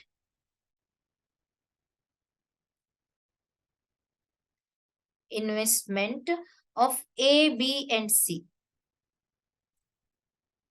was 10,000 rupees each. B invested 10,000. C also invested 10,000 rupees. So here after 6 months, so here C withdraws 2,000 rupees. That means C's investment will be 8,000 rupees, right? And A invests 2,000 more. That means A's investment will be 12,000 rupees and B invests 6,000 more. So B's investment will be 16,000 rupees, right? 10,000 plus 6,000. Here 10,000 plus 2,000. 10,000 minus 8,000 because C withdraws 2,000 here. right? So based on these two values, initial investment and investment after 6 months, so we'll find effective investment. Effective investment, that means with respect to time, depending on the investment and time, we are finding effective investment. That is, in first 6 months, A has invested during that period, the investment is 10,000 plus after 6 months into the time, 12,000 into 6. Whereas effective investment of B is 10,000 into 6, first 6 months, plus 16,000 into the remaining 6 months. Effective investment of C is again 10,000 into 6 plus 8,000 after 6 months. It is 8,000 into 6, right? So here in the question, it is asked to find the share of B. So to find share of B, we need the ratio of their effective investment. So once the ratio is found, so if the ratio of B is found and profit is given already, so we can easily find share of B here. So let us go step by step. Here ratio of their effective investment, ratio of their effective investment is equal to, so the ratio, so 10,000 into 6 is 60,000 plus 12,000 into 6, 72,000. Effective investment of A is to effective investment of B, which is 60,000 plus 16 into 6, 96,000 is to effective investment of C, 60,000 plus 48,000, right? Which is equal to, so 60,000 plus 72,000, so 1,32,000 is to here 1,56,000 is to 1,08,000. So the ratio is, we can easily, so 3 numbers are divisible by 1,000. Therefore, 132 is to 156 is to 108. You can still simplify. So here, so all these numbers are divisible by 2. I think by 12 also it is divisible by, right? 12 into 11 is 132. So 132 by 12 is, 11. And 132 by, 156 by 12 is 13. 13 into 10, 130 plus 26, 156. And 108 by 12 is 9. Therefore, the ratio is 11 is to 13 is to 9. Right? Ratio of their effective investment is 11 is to 13 is to 9. That means B shares 13 part of the investment. So the total investment part is 11 plus 13 plus 9. Right? Therefore, it is given that total profit is given. Come back to the question. Total profit is given 50,490 rupees. 50,490 rupees. So in that 13 parts, right? 13 part is B's share. That means out of 11 plus 13 plus 9, which is 33 parts, out of 33 parts, 13 parts are of B's, right? Therefore, out of 50,000, 490. What is B? Share. Therefore, share of B is equal to, so out of 11 plus 13 plus 9. So these are the shares of A, B and C, share of their ratio of their shares. So out of this value, 13 is share of B. Therefore, out of 50,490 profit, what is share of B? It is 13 by 33 into 50,490. Right? Which is equal to, so 19,890. So you can go for division part. 50,490 divided by 33. So it is 17 is the remainder. 13 into 5, right? 165. So 9 is the remainder. We'll take 9. So 3. So 10. So 1530. So 33 into 1530. So 1530 into 13.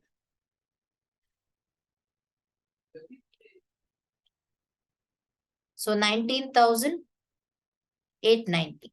Therefore, the answer is 19,890 rupees is share of B in the profit, right? So what is share of B? At the end of the year, total profit was 50,490. What is, find the share of B means in the profit, what is share of B? It is 19,890. Hence, option A is the right answer.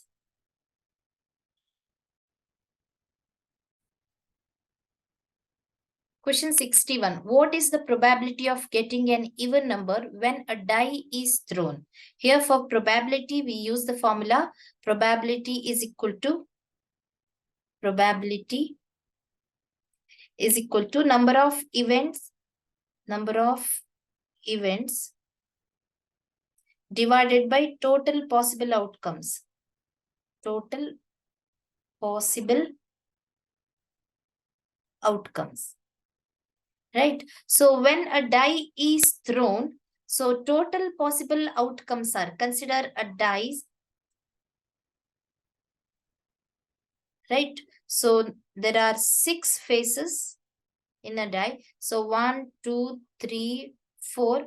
1 is at the front, 5th face, and 1 at the back. 6th face is at the back. Here, total possible outcomes when a die is thrown is 6. That means you may get 1 or 2 or 3, 4, 5 or 6 on the top. Right? So when a die is thrown, you may get these numbers. Either 1 or 2 or 3, 4, 5 or 6 on the top. Right? Here total possible outcomes is equal to 6. 6 possible outcomes. Here in the question, probability of getting even number. So in these 6 numbers, even digits are 2, 4 and 6. So probability of getting even number is from the formula. Number of events is here 2, 4 and 6. That is 3 number of events divided by total possible outcomes is here 6. So probability of getting an even number is 1 by 2. That is half. Right? So let us write step by step.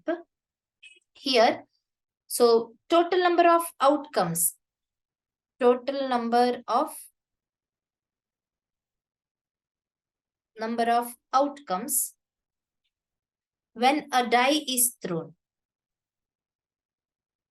When a die is thrown is equal to 6.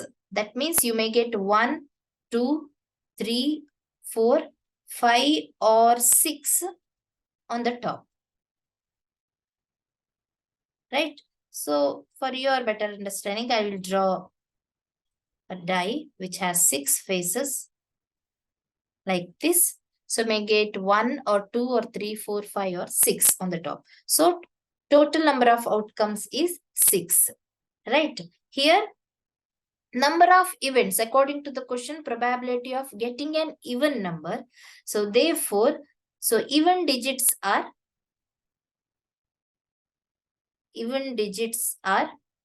2, 4 and 6.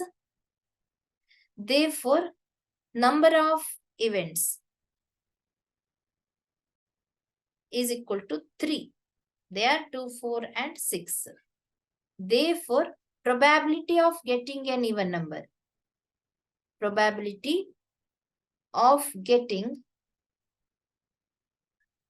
an even number. Even number is equal to, so from the formula, it is number of events divided by total number of possible outcomes.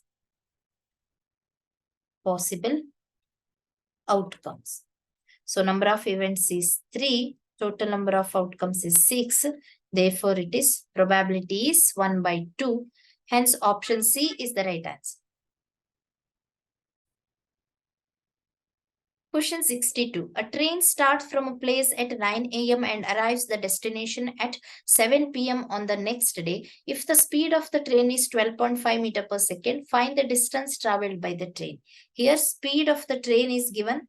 Speed is equal to 12.5 meter per second. So express the speed in terms of kilometer per hour. So 12.5 into, so here meter, 1 meter is 10 to the power of minus 3 kilometer, divided by second is 1 by 3600 R. That means 1 by 60 into 60 R. Therefore, 12.5 into 3600 divided by 1000 kilometer per hour. Speed of the train. And the times. Train start from place at 9 a.m. Here from 9 a.m. of one place to 9 a.m. of another place, destination. So total time is 24 hours. And 7 p.m. on the next day. So 9 a.m.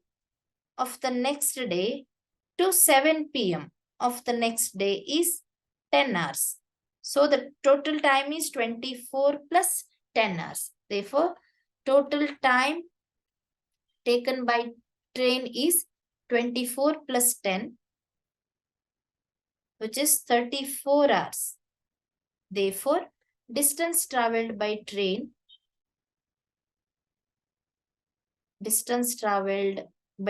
is, so speed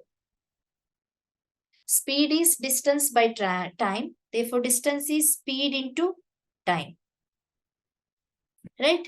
Therefore, speed is 12.5 into 3600 divided by 1000 into time is 34. Right? Therefore, simplify. So 2 zeros will get cancelled. So here 36 into, so I can 1.25. So 36 into 1.25 into 34. So 36 into 1.25 is 45 into 34 is equal to 1530 kilometer. Therefore, distance traveled by train is 1530 kilometer. Hence, option B is the right answer.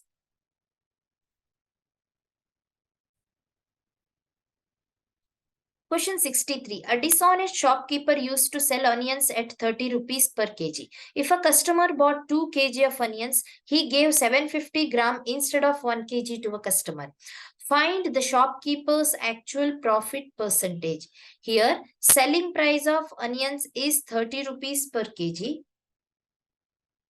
Right. So customer bought 2 kg of onions, but he received only 750 gram instead of 1 kg. Therefore, instead of 2 kg, he received 1.5 kg. right?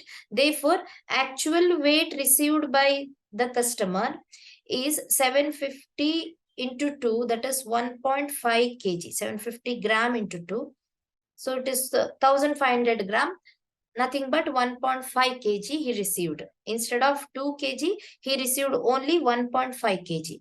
Therefore, price for 1.5 kg is, so actual price is 1.5 into 30 rupees per kg. It is only 45 rupees. But the customer gave 60 rupees. That means he gave 30 rupees per kg. So according to him, he bought 2 kg of onions.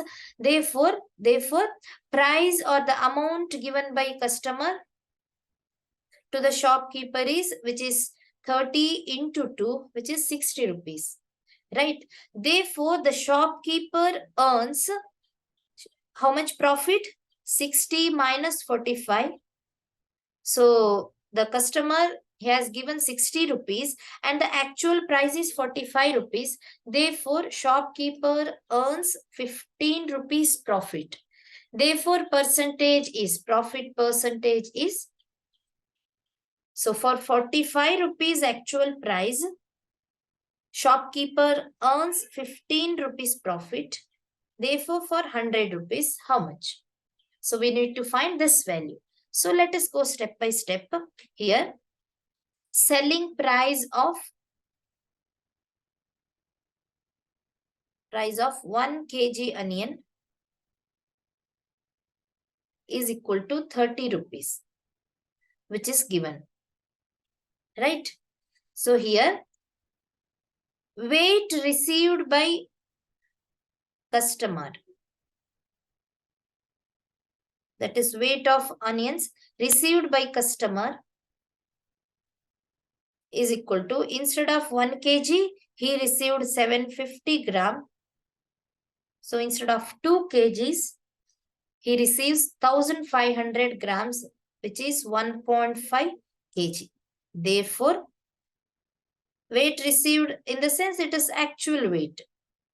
Actual weight received by the customer is 1.5 kg. Therefore, actual price for 1.5 kg onions is equal to 1.5 into 30 rupees per kg. It is 45 rupees. Actual price of 1.5 kg onions is 45 rupees, but amount paid by customer.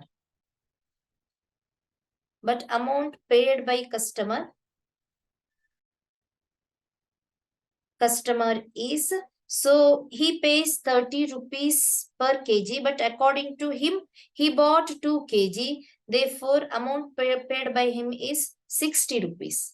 Right? Therefore, profit earned by shopkeeper.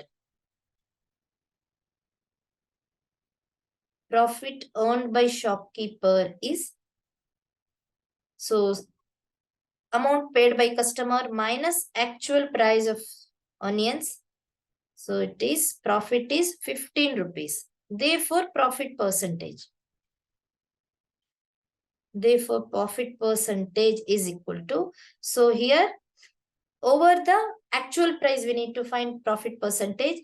For 45 rupees actual price, shopkeeper earns 15 rupees profit. Therefore, for 100 rupees, so 15 into 3 is 45. 100 by 3 is 33.33%. Therefore, profit percentage of shopkeeper is 33.33. Hence, option D is right answer. Question 64. Pipe A and B can fill the tank in 10 hours and 20 hours respectively, whereas pipe C can empty the tank in 8 hours. If all the pipes are open together at the same time, what is the time to fill the tank? Here, let us consider a tank.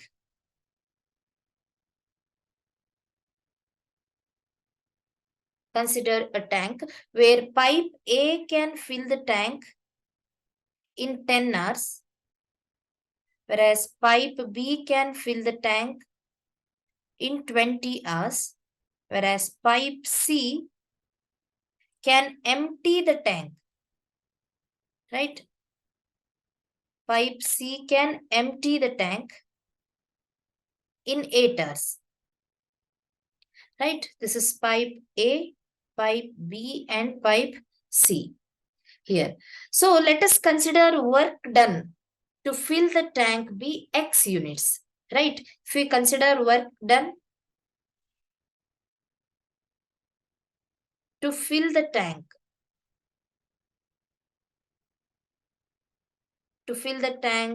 be X units, right? Therefore, efficiency of pipe A. So what is the efficiency of pipe A? We know efficiency, work and time are related, where work done is equal to efficiency into time. So we know that work is equal to efficiency into time, right? Therefore, efficiency of pipe A,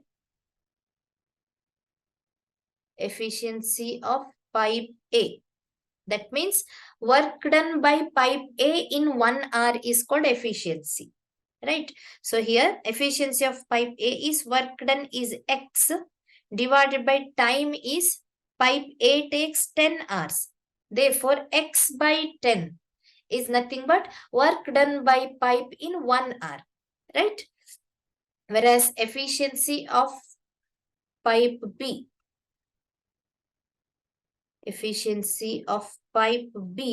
is equal to work done is X divided by 20, right? Efficiency of pipe C,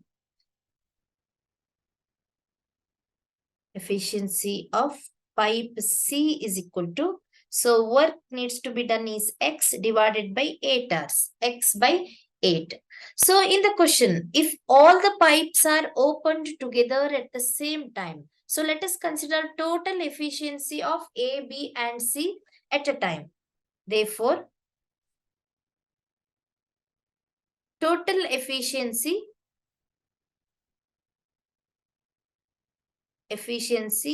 of A, B and C is equal to, so at a time if they start working together, so it becomes sum of all their efficiency, that is X by 10 plus X by 20, whereas pipe C, so it releases, that means pipe C empties the tank in 8 hours, therefore it is negative sign. So X by 8 minus X by 8, because pipe C is releasing water from the tank, therefore with negative sign. Therefore, total efficiency of A, B and C is equal to, so here 40 is the LCM. Therefore, 4x plus 2x minus 8 into 5 is 40. Therefore, minus 5x, which is x by 40. So, what is x by 40? Total efficiency of A, B and C. That means when A, B and C start working together, their efficiency is per hour. Per 1 hour is x by 40. Therefore, A, B and C together they take 40 hours to complete the work. Therefore, A, B and C together take 40 hours to fill the tank. Here work done is filling the tank. Therefore, together they take 40 hours. Therefore, what is the time to fill the tank? That is 40 hour, option C. I'll repeat once again. Let us consider 3 pipes A, B and C. Here time taken by 3 pipes to fill the tank individually is given 10 hours, 20 hours, whereas pipe C can empty the tank in 8 hours. So efficiency of pipe A is x by 10 by considering x as total work. Here work done is filling the tank. Therefore, efficiency of pipe A is X by 10, efficiency of pipe B is X by 20, and efficiency of pipe C is X by 8. Therefore, their total efficiency means when they start working together, their efficiency means in 1 hour, how much they can do the work, how much they can fill the tank is X by 40. That means all 3 pipes together take 40 hours to fill the tank. Therefore, time taken by them to fill the tank is 40 hours.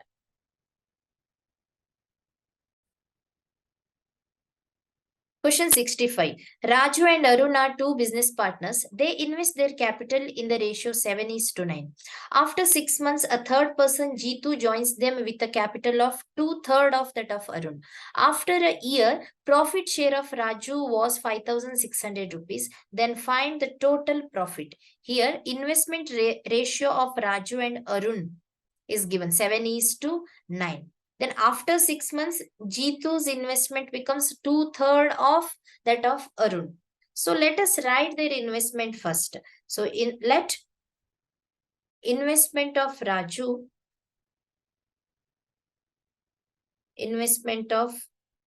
Raju be 7x rupees, because in the ratio it is 7:9. So let the investment be 7x rupees, and investment of Arun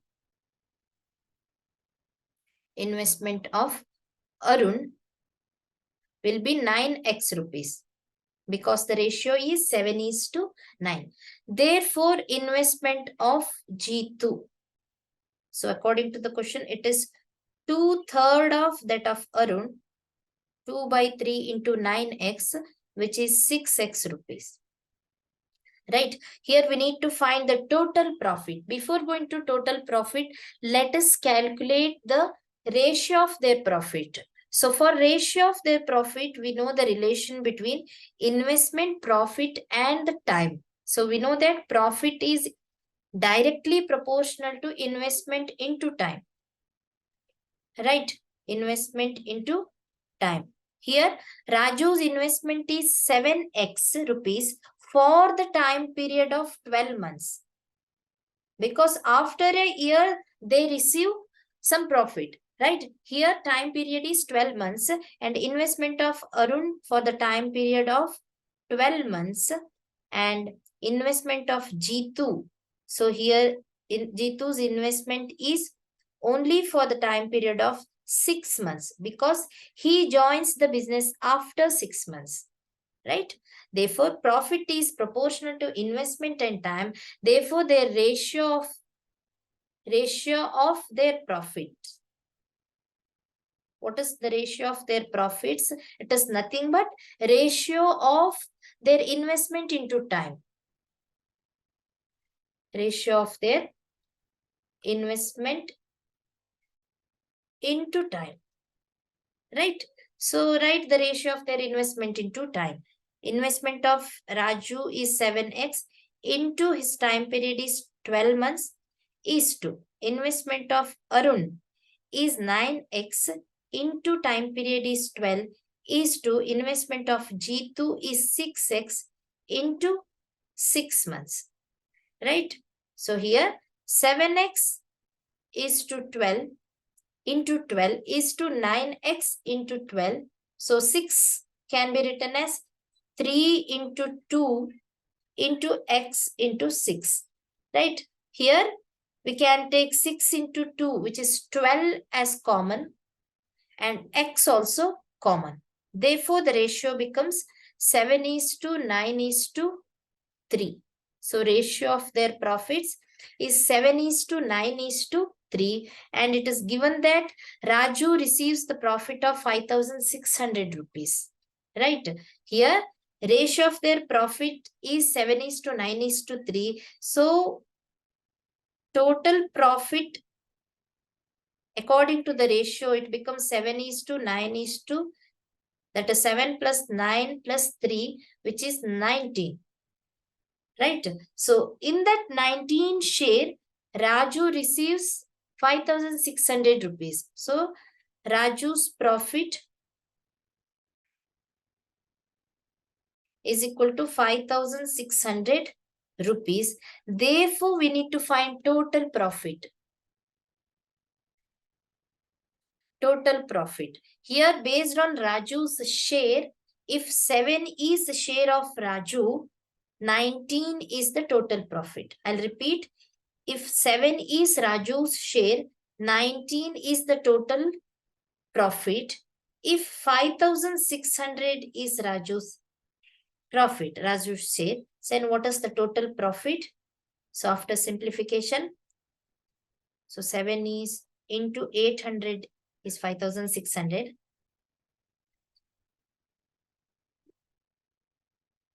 15,200 rupees is total profit, right? Therefore, the answer is option A, 15,200.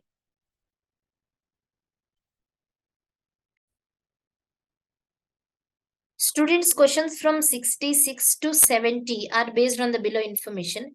Here the direction is study the given information carefully and answer the following questions. 7 persons A, B, C, D, E, F and G are sitting around a circular table but not necessarily in the same order. All are facing towards the center. 2 persons sit between F and G. G does not sit second to the left of D and D sits third to the right of C and B sits fourth to the right of A. E sits second to the right of A and D is immediate left of E. Then who among the following sits exactly between G and C? So consider this information. So by drawing a circular table, so let us imagine a circular table where 7 persons are sitting. So facing center. So all are facing towards the center. So 1, 2,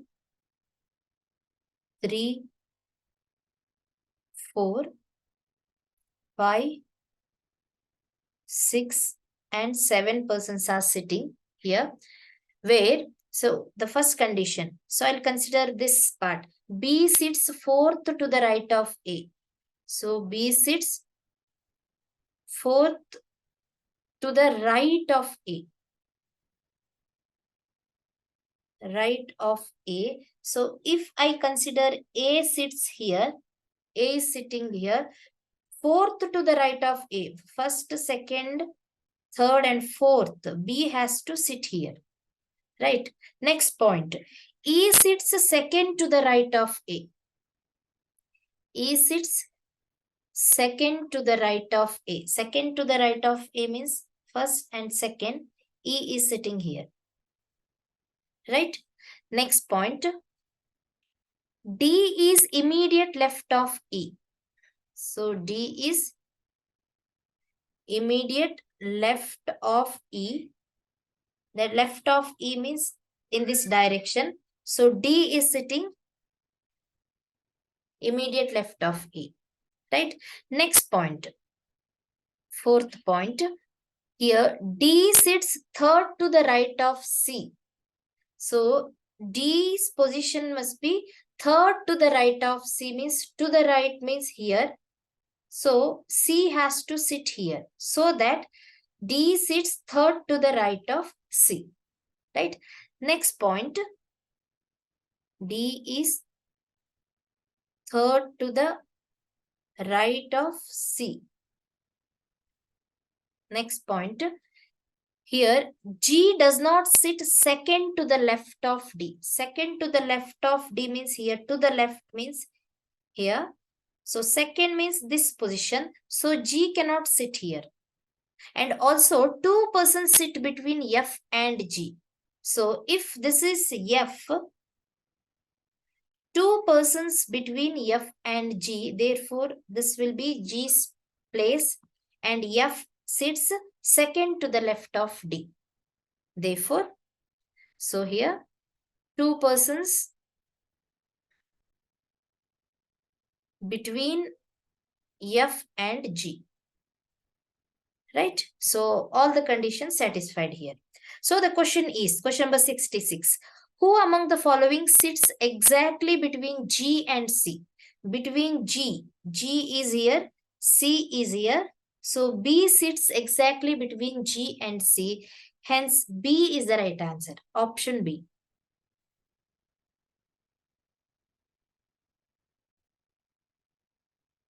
Question 67. Who among the following sits third to the left of E? To the left of E means here, this direction. First, second, and third. So F sits third to the left of E. Therefore, option D, F is the right answer.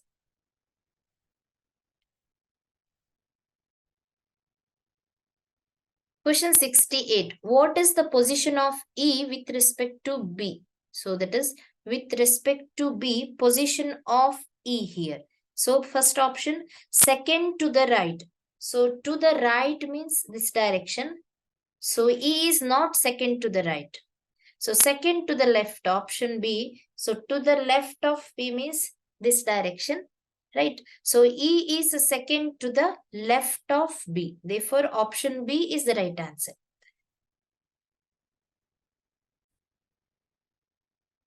Question 69. 4 among the 5 are same in a certain way, thus form a group. Which among the following is odd one out? Here the first one, first option, ED. So here ED. So E is sitting to the immediate right of D. Here first person is sitting immediate right of second person. So here D is sitting to the left, to the immediate left of E, right? So the second pair is DA. So where is D? Here also D is sitting to the right of A, immediate right of A. So D is sitting to the right, A is sitting to the left of D, right? So whereas C is here, B is here. Again, C is sitting to the right of B, right? GE, next pair GE. Here also G is sitting to the right of E, whereas E is sitting to the left of G. So whereas in option E, F is here, A is here, F is sitting to the left, right? Here F is sitting left, A is sitting to the right of F. Therefore, FA is the odd one out, where the first person F is sitting to the left of second person. In other cases, first person is sitting to the right of second person, right? Therefore, FA is the odd one.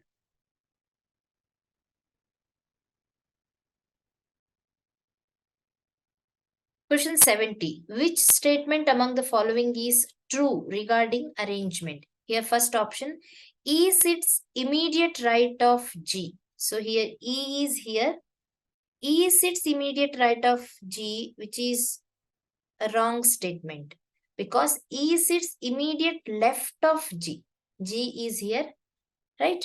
Therefore, which is wrong statement. Second statement, only one person sit between F and B when count clockwise from B. So when count clockwise means, so from this direction, so between F and B,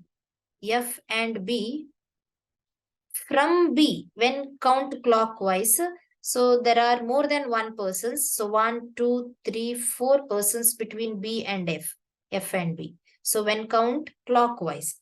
So otherwise, when count anti-clockwise, there is one person, C between F and B, right? Therefore, when count clockwise, there are more than one persons. Therefore, second statement is also false. Whereas the third statement, C and F are immediate neighbor of each other. C and F. Yes, they are immediate neighbor of each other. Hence, third statement, option C is right one. Whereas other two, both 2 and C, both B and C, so which is false. All statements are true, which is also false. Therefore, option C is the right answer. Students, if you want to practice such type of questions and many more entrance exam question papers, please visit our website www.examsnet.com. You can also download our app. The link is given in the description box.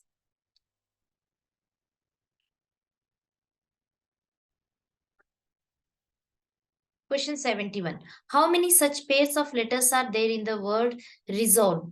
Each of which has as many letters between them in the word in both forward and backward direction as they have between them in English alphabetical series. So the given word is resolve, Resolve. Here we need to find pair of letters. So here RO is such a pair. RO is such a pair. So between R and O there are two letters. So E and S, right? And in the original English alphabetical series also, between R and O, that is a backward pair it is. So O comes first, O, P, Q. So there are again two letters, P and Q, in the alphabetical series. Therefore, number of letters between them is same as number of letters between them in the original alphabetical series, right? So second pair is here S and V, right? So in the given word, so number of letters between S and V. So there are two letters O and L, right? So two letters between S and V, they are O and L. And in the original alphabetical series, right, between S and V, S, T, U. So there are again two letters. They are T and U, right? Therefore, number of letters between them in the given word is equal to number of letters between them in the alphabetical series, right? Therefore, there are two pairs, right? RO and SV. Therefore, option C is the right answer.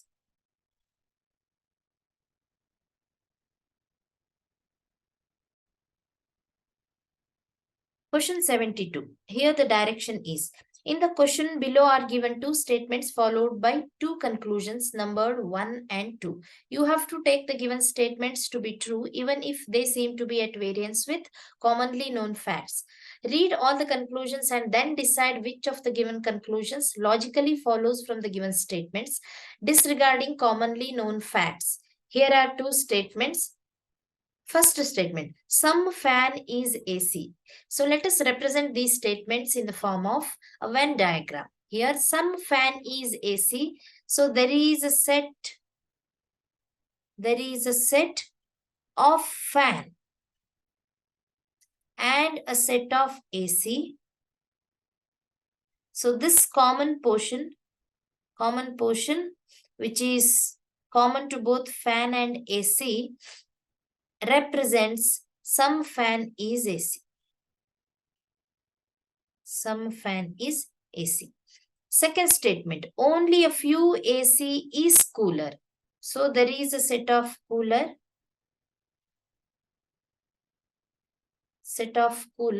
So this common portion to both AC and cooler, this represents, so only a few AC is cooler. Only a few AC is cooler. Here conclusions. First conclusion, some fan is cooler. So here some fan is cooler. So there is no direct relationship between fan and cooler according to the statement. So some fan is cooler is a false conclusion. But it is possible. It is possible. When it is possible, if cooler portion, so according to the second statement, only a few AC is cooler. If this cooler portion, which I am showing now, the shaded portion, if it is in, which is already included in AC, right? If this portion is included in the first statement, that is this shaded part of fan and AC. So when the second shaded part is included in the first shaded part, then we can conclude some fan is cooler, because cooler portion will be included in the fan portion, fan set, right? Therefore, we can conclude some fan is cooler. So only when in this condition. right? Therefore, the conclusion is false, but it is possible. But it is possible under the condition. Which is that condition? The condition is when the common portion to AC and cooler is included in the common portion of fan and AC, then only the conclusion 1 follows, right? Otherwise, no fan is cooler, right? Here, conclusion 1 and 2 they are complementary pairs. Complementary pairs. That means if one of the conclusions follows, other one does not follow, right? If second conclusion follows, the first conclusion will not follow, right? Either no fan is cooler or some fan is cooler, right? Therefore, since these two conclusions are complementary pairs, either conclusion 1 follows or 2 follows, right? Therefore, option D is the right answer. So we cannot directly or strictly tell the conclusion is false or true. So it is false, but it is also true under some conditions. Even conclusion 2 is also false, but it is true under some condition. Therefore, either 1 or 2 follows.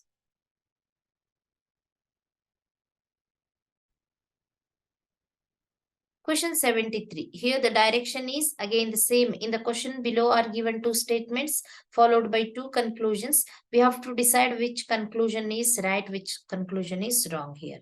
So the statements are some gases are liquids, only a few gases are water. So let us represent these statements in the form of Venn diagram, right? So first statement, some gases are liquids. That means there is a set of gases and set of liquids, right? So here the common portion represents some gases are liquids. So this is statement 1, right? Statement 2, only a few gases are water. According to the statement, so only a few gases are water. There is a set of water, right? A portion is included in set of gases. This common portion represents, statement 2. Only a few gases are water, right? So the conclusions are, some gases are water. Conclusion 1, some gases are water.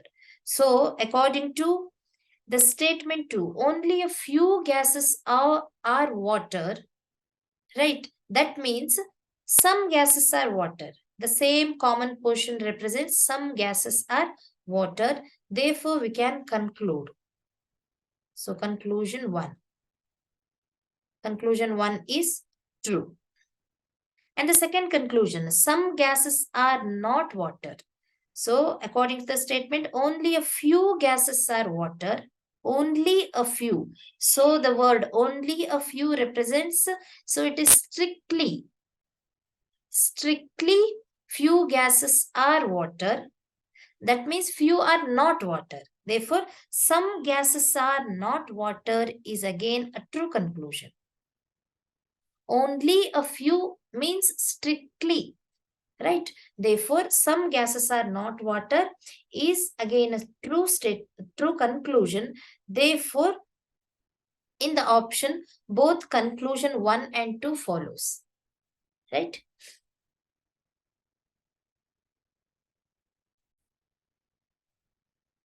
Question 74, again the same direction. In the question below are given 2 statements followed by 2 conclusions numbered 1 and 2. We have to decide which conclusion is true, which conclusion is false here. So the statements are, statement 1, all toy is bottle.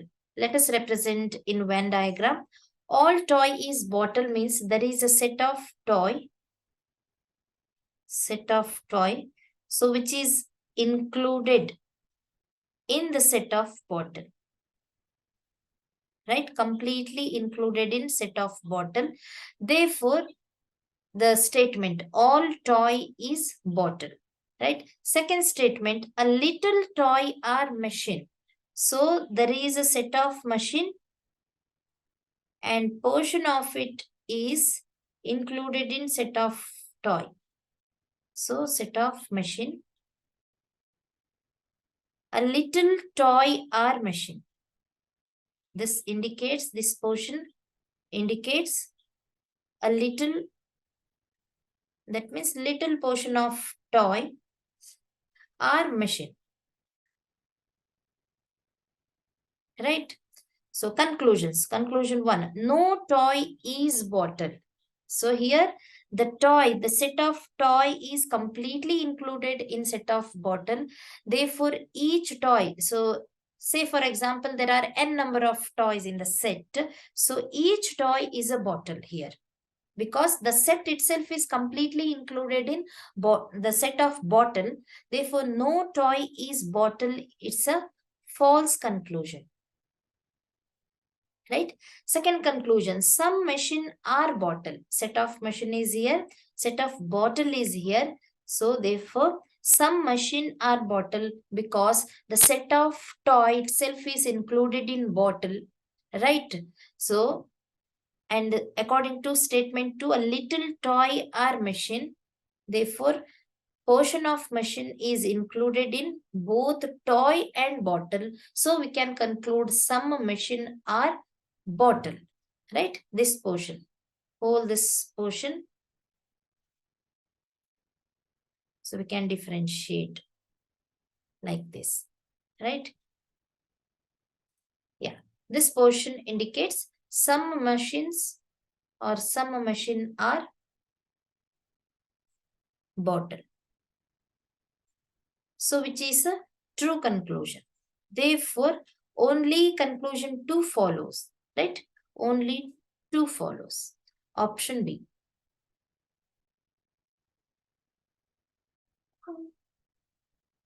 Students' questions from 75 to 79 are based on the below information. Here the direction is, read the following information carefully and answer the questions that follow. 7 people, P, Q, R, S, T, U, and V, all of them have their birthdays in different months, namely January, March, April, May, June, July, and August. No two persons share the same birthday month. P's birthday is in January. There are the same number of persons having their birthday before and after R. Only one person's birthday is there between S and R. Q's birthday is in the month having 31 days, but not in August. There are two persons' birthday between Q and V. T's birthday is before U's birthday. Q's birthday is not before R. Then in which month does S have his birthday? So for this, let us consider this information by taking the birthday months first. Here the January and number of days in each month. So January has 31 days. So next month is March. March also has 31 days. April has 30 days, whereas May has 31 days, and June 30 days in this month. July again 31 days, and next month is August 31 days, right? So we have to find which person was born in which month, right? So let us consider first point. So P's birthday. So here P's birthday in the month of January is given, right? So we'll write P here, right? So next point, there are the same number of persons having their birthday before and after R. So that means number of persons before R, number of persons before R is equal to number of persons after R. Number of persons after R, right? Therefore, R's birthday will be in the month of May.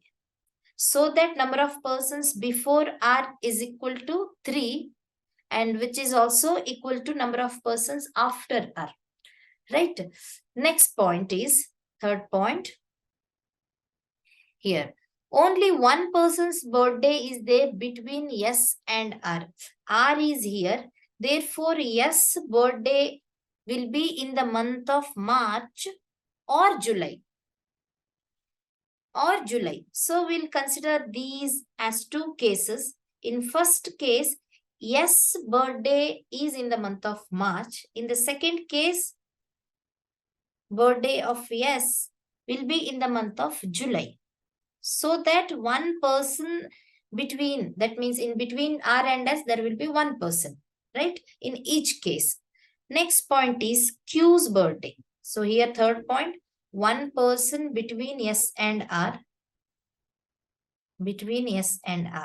And the next point is Q's birthday. In the month having 31 days, but not in August. And also it is given as Q's birthday is not before R.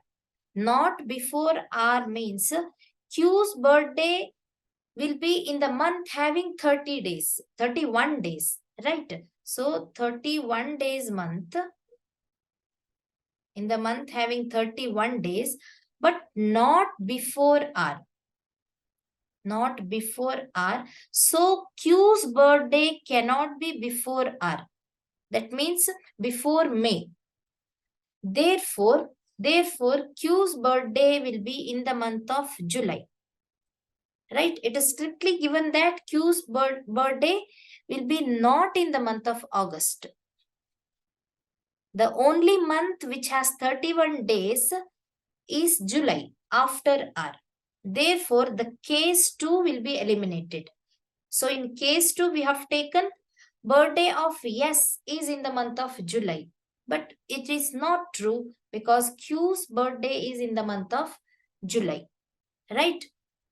Therefore, only case 1 follows. Next point. There are two persons' birthday between Q and V. So Q is here. So there are two persons, 1 and 2. Another is R. So V's birthday is in the month of April.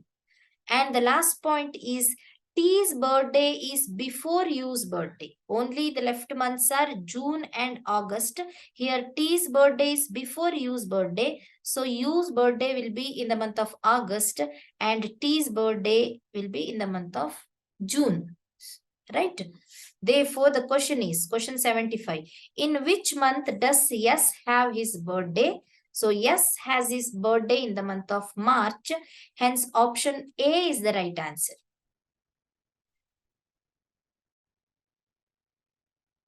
Question 76. Whose birthday is in the month of June? So in the month of June, T's birthday. So option D is the right answer.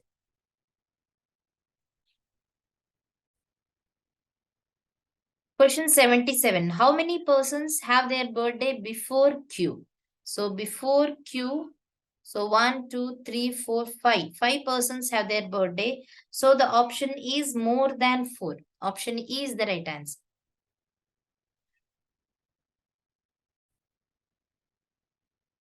Question 78. 4 among the 5 are same in a certain way, thus form a group. Who among the following is odd one out? So among the following, P. P has birthday in the month of January, which has 31 days, right? Whereas S has birthday in the month of March, which has 31 days. And R, third one is R. So R's birthday is in the month of May. Again, May has 31 days. Whereas T has his birthday in the month of June, which has 30 days. And Q has his birthday in the month of July, which has 31 days. So except T, so all others are having their birthdays in the month having 31 days, right? Therefore, T is the odd one because T has his birthday in the month of June, which has 30 days, right? Therefore, T is the odd one.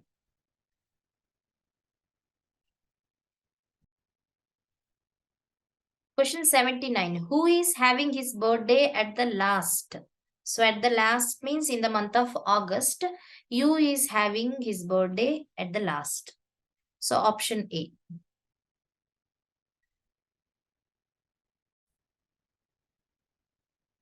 Questions 80 to 82 are based on the below information. Here the direction is read the following information carefully and answer the questions given below. Here P is 9 meter to the west of R. So that means there is a point P which is to the west of R. R is here. So the distance between P and R is 9 meter. Right? So next point, R is 7 meter to the north of T. So R is to the north. Therefore, T's position will be here, somewhere here. So 7 meter to the north. Therefore, distance is 7 meter. Next point, who is 5 meter to the east of S? Who is means T. So 7 meter to the north of T, who is 5 meter to the east of S. Therefore, S position is here. Right? Because T is 5 meter to the east of S. Right? And next point, S is 4 meter north of Q. So S is in the north. So which is 4 meter to the north of Q. Q is somewhere here, right? And Q is 14 meter to the south of U. So 14 meter to the from Q. So Q is to the south of U means U is in the north, right? 14 meter. So distance between U and Q is 14 meter, right? Next, where V is the midpoint of U and S. So there is a point V. So V is the midpoint of U and S, these two, right? U and S. So then what is the distance between V and Q? So distance between V and Q, right? So here what is the total distance U and Q distance? So it is 14 meter. So UQ, not VQ. It is UQ distance is 14 meter. It is given. Then, so we need to find VQ distance here. So SQ is 4 meter. Right. First, let us find the distance between V and S. For that, we need US distance. Therefore, US is equal to UQ minus SQ. So this distance between U and S is equal to whole distance UQ minus SQ, that is 14 minus 4, which is 10 meter. US distance is 10 meter. But VS is half of US because V is the midpoint of US. So since V is the midpoint, therefore VS is equal to half of US. Half of US means 5 meter. Therefore, distance between V and Q. Therefore, VQ distance is VS plus SQ. Right? So, VS is 5 plus SQ is 4 meter. So, which is given. Therefore, VQ distance is 9 meter. Therefore, option B is the right answer.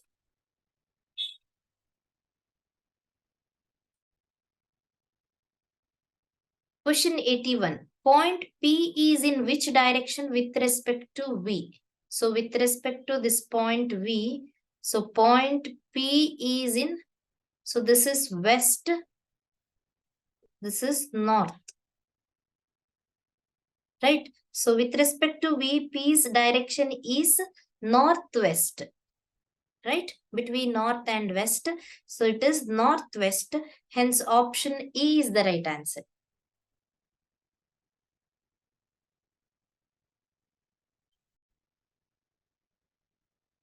Question 82. If a point W is drawn 7 meter to the south of point P, then what will be the distance between W and S? Here, so if a point W is drawn 7 meter to the south of P, to the south of P means here, from here, so this is south, to the south of P, if point W is drawn, so 7 meter.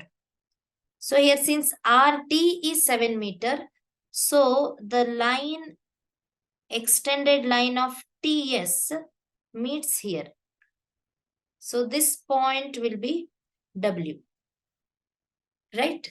Therefore, so here W, S and T, they are collinear. They lie on a same line, right? Therefore, here, the question is 7 meter to the south of P, then what will be the distance between W and S? Distance between W and S. So here WT is equal to PR. WT is equal to PR, right? So PR is, 9 meter, which is given. Therefore, distance between W and S. So WS is equal to WT minus ST. So W2T is 9 meter minus ST is 5 meter. So which is already given. Therefore, distance between W and S is 4 meter. Right? Therefore, none of this here in the given options, 9 meter, 4 meter, 8 meter and 12 meters are given. Therefore, none of these is the right answer.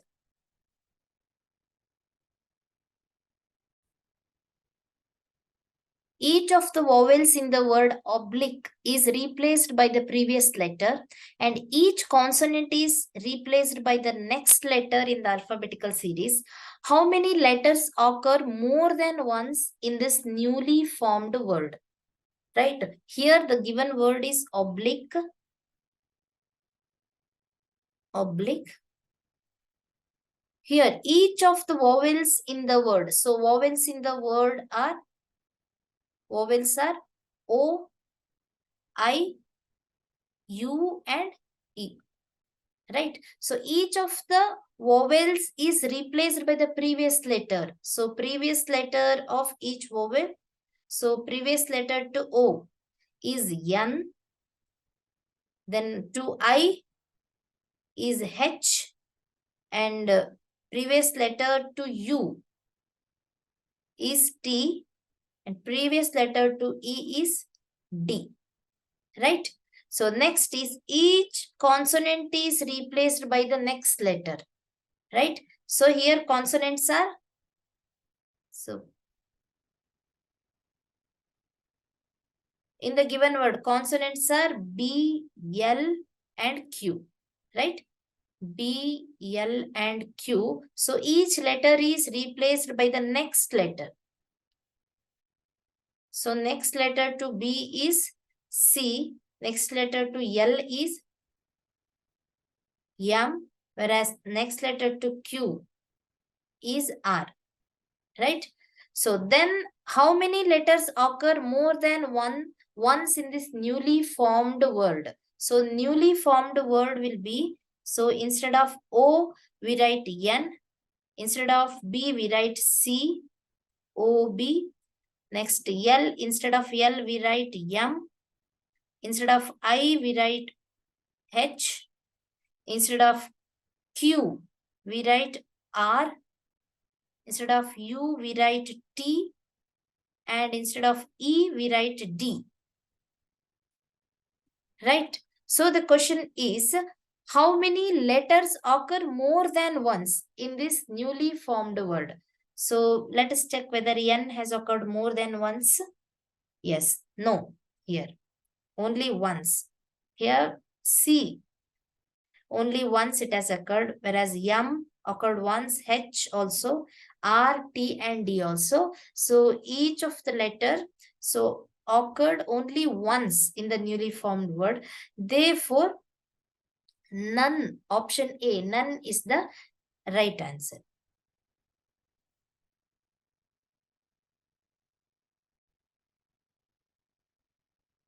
Questions from 84 to 88 are based on the below information. Here the direction is study the following information carefully and answer the following questions. An uncertain number of persons is sitting in a row facing towards north. Q is sitting second from the extreme ends. S is sitting seventh to the right of M and L is sitting exactly in between Q and S. O is sitting third to the left of R. Only two people are sitting between Q and M. Only one person is sitting between S and O. And P is sitting second to the left of N, who is sitting fourth to the right of R. And R is not an immediate neighbor of S. Then the question is, who is sitting at the extreme right end of the row? So let us consider this information. So by taking a row, so where number of people are sitting, so according to the question, according to the information, so people are facing towards north. So towards north. So the first point is Q is sitting second from the extreme ends. There are two extreme ends. One is left extreme end and another is right extreme end. Right. So either Q can sit on the, that is left extreme end. So second from the left extreme end, or Q can sit second on the right extreme end. Two cases. So I'll consider this as case 1 and another is case 2. Right. So next point is here with respect to Q we are taking. Only two people are sitting between Q and M. So since Q is sitting here in case 1, two people are sitting between Q and M means there are two people between Q and M. Right? And the next point is only one person is sitting between S and O. So we don't know the position of S. So we forgot to consider case 2 also. Two people between Q and M. Therefore, M will be sitting here. Right? Next point is here. So S is sitting 7th to the right of M. So where is S sitting? 7th to the right of M. To the right of M means here. So 7th place. 1, 2, 3, 4, 5, 6 and 7. So the 7th person is S here. So consider case 2. To the right of M. So there are only 4 people. So S cannot sit to the right of M in case 2. Right? Therefore, case 2 will be eliminated. So we cannot consider position of Q at the right extreme end, second to the right extreme end, right? Therefore, case 2 will be eliminated. So only possible position of Q is second to the left end, right? Therefore, case 1 follows, right? So the next point is, so here S is sitting 7th to the right of M. Next point, L is sitting exactly between Q and S. Between Q and S, there are 1, 2, 3, 4, 5, 6, 7, 8, 9 people. Therefore, fifth person has to be L, because L is sitting exactly between Q and S. Right? This point got over. So next point is, here with respect to S and the next person. So is the next person. So only one person is sitting between S and O. So you have to consider this. One person is sitting between S and O. So with O can be here towards left or towards right. So how to decide position of O here? So here, O is sitting third to the left of R. Even we don't know the position of R, right? Here, come to the last point. R is not an immediate neighbor of S. consider these 3 points together. So first point is one person between S and O, one person between S and O, and the second point is O is sitting third to the left of R. Third to the left of R. And the last point is R is not an immediate neighbor of S. So R is not immediate neighbor of yes, because so according to the first point, one person is sitting between S and O. So if we consider position of O here, so one person is sitting between S and O. And the next point is O is third to the left of R. Then R's position will be R will be immediate neighbor of S. But the condition given is R is not immediate neighbor of S. Therefore, position of O will be, I'll consider. So here one person between S and O, position of O will be to the right of S. So the one condition is satisfied. Next is O is third to the left of R. Therefore, third to the left of R means position of R will be towards again right. So that O is third to the left of R. Right? And also the third condition, R is not immediate neighbor of S. Here R is not immediate neighbor of S. Right? So next point is P is sitting second to the left of N, who is sitting fourth to the right of R. Here N is sitting fourth to the right of R and P is sitting second to the left of N. So N is sitting fourth to the right of R. To the right of R, fourth person is N and P is sitting second to the left. To the left of N means here. P is sitting second to the left. Yes. So then the question is, who is sitting at the extreme right end of the row? So right end is here, extreme right end. So N is sitting at the extreme right end of the row. So option D is the right answer. So students, here point by point you have to consider. So, and if there are more than one cases, you have to check that also, right? Therefore, N is sitting at the extreme right end.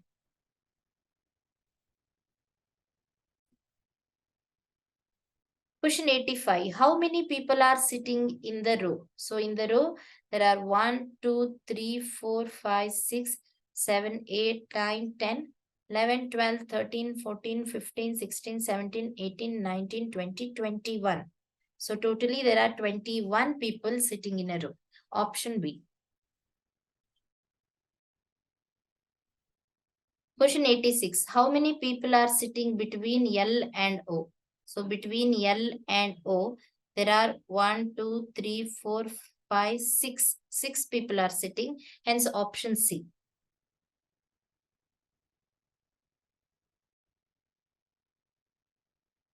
Question 87. Which of the following statements is correct regarding P? With respect to P, so the statement 1, second to the right of N. So P is second to the right of N, which is not true because P is second to the left of N, right? Second statement, second to the left of R. So which is also not true because P is second to the right of R. Next one, second from one of the extreme ends. So second from one, no, it is third from the right extreme end. So which is not second from the right extreme end. Not true. Next, immediate neighbor of N. So P is not immediate neighbor of N. Right? Next is none of these. So here none of these is the correct option.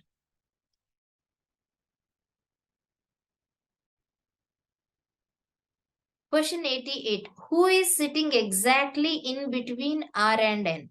So in between R and N, so exactly, yes, P is exactly sitting between R and N.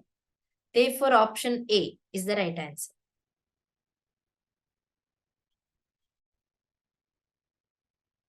Question 89. Here the direction is, in each of the following questions, assuming the given statements to be true, find which of the conclusion among the given conclusions is or are definitely true, and then give your answers accordingly. Here the statement is A less than Z, which is greater than or equal to P, where P is greater than Q, Q less than L, L less than or equal to M is less than R is equal to S. Here the conclusion is M is greater than P. We have to decide which conclusion is right, which is wrong here.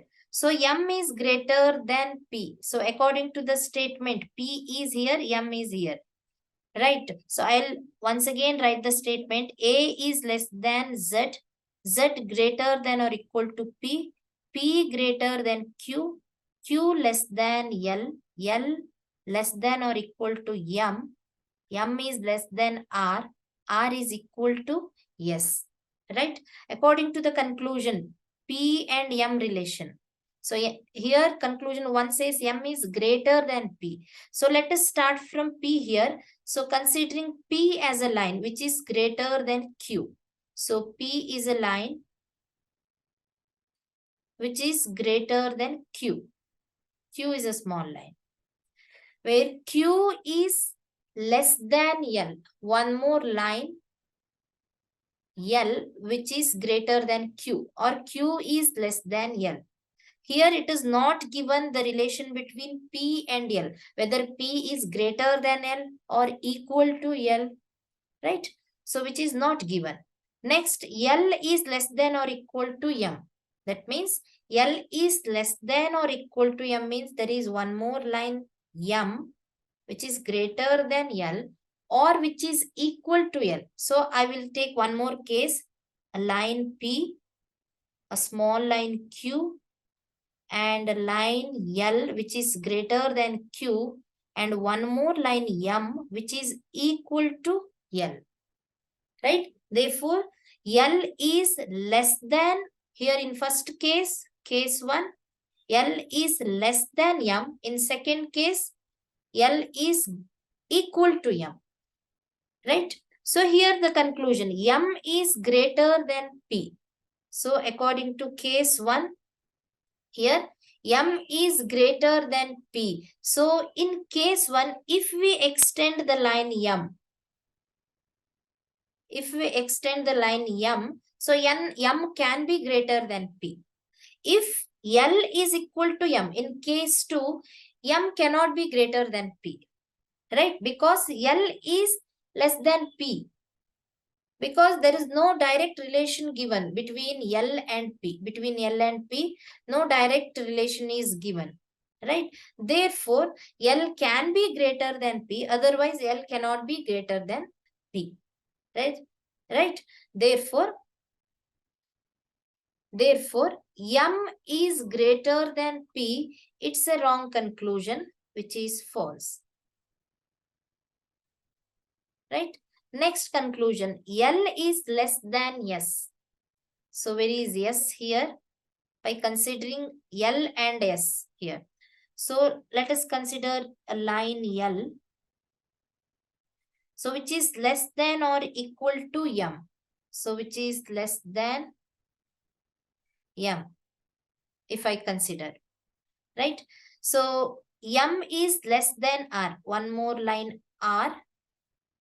So where M is less than R is equal to S. R is equal to S. So we can directly conclude L is less than S, which is a true conclusion. So in the same relation, L is less than M we have taken. If L is equal to M, what happens? L is equal to M. Both the lines are equal, where M is less than R, a line R, and R is equal to S. In this case also, L is less than S. Therefore, the second conclusion is true. First conclusion is false. Therefore, only 2 follows.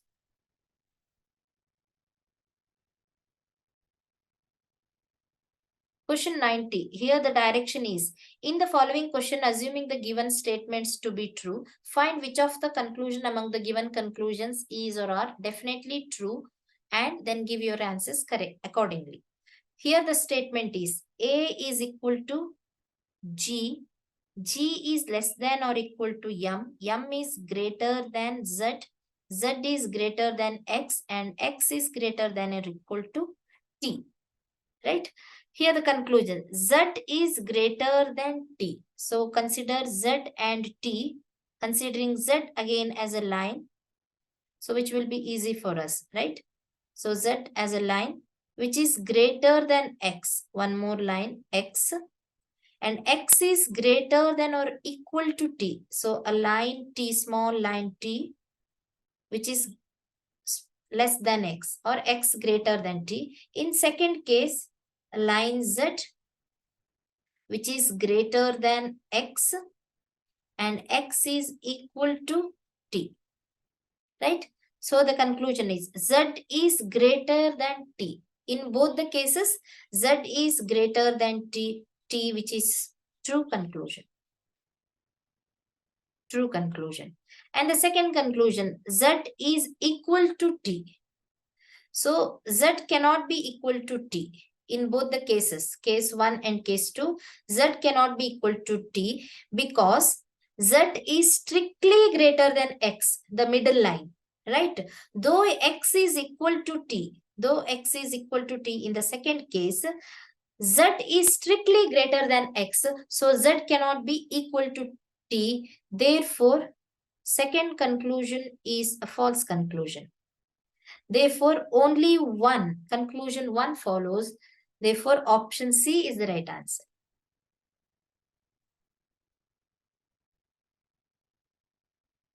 Question 91.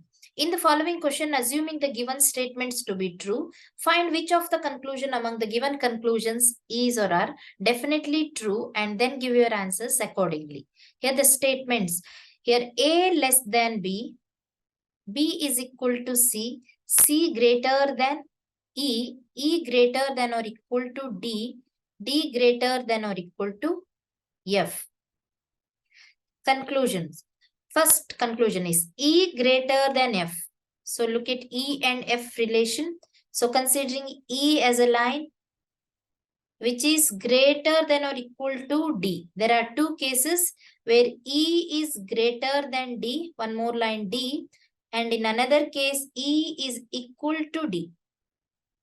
Two lines are equal. And D and F. D is greater than or equal to F. So either D is greater than F or equal to F. Right? So look at the two cases. Here in first case, E is greater than F. E is equal to F. So either E is greater than F or E is equal to F. So any one of the conclusion is true here. So according to conclusions, E greater than F, E is equal to F, right? Either one follows, one is true or two is true, right? Therefore, either conclusion 1 or 2 is true. That is option A.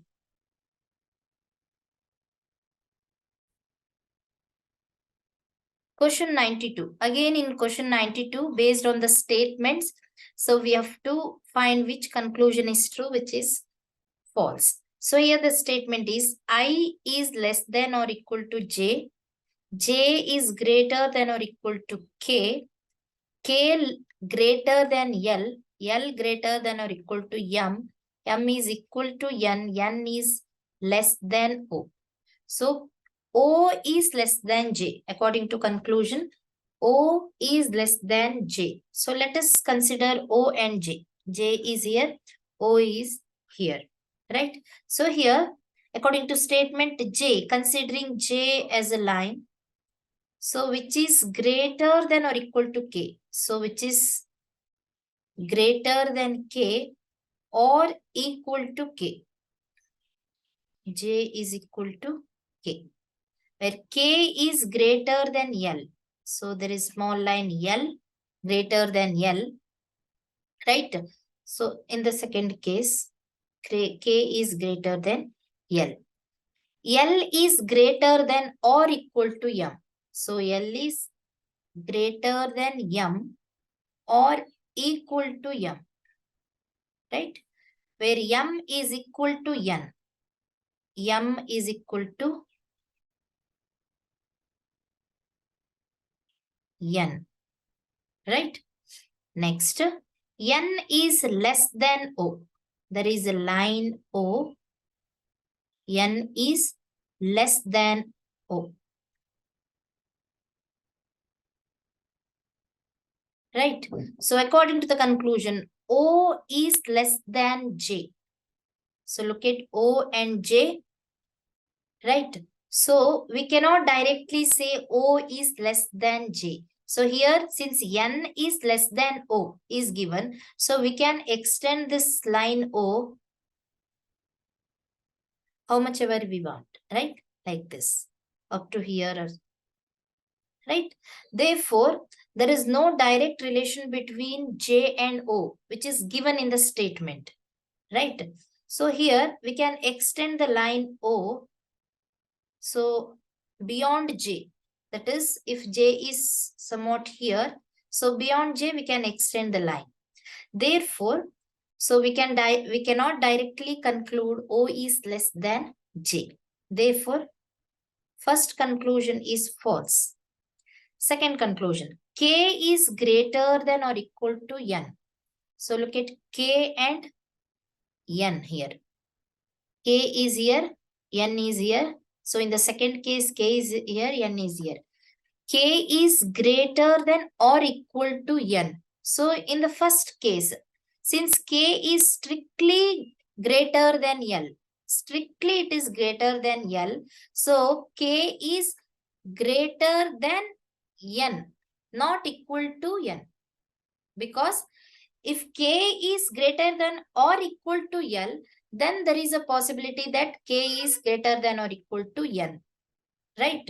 Therefore, K is strictly greater than L. Therefore, K cannot be equal to N. K can be or K is greater than N, right? In the second case also, K is strictly greater than L. Though L is equal to M, M is equal to N. In the second case, so L is equal to N. But K is strictly greater than L. Therefore, K cannot be equal to N. So, K is always greater than N, right? Not equal to N. Therefore, second conclusion is also false. Second conclusion is also false. Therefore, neither conclusion 1 nor 2 is true. Option E is the right answer.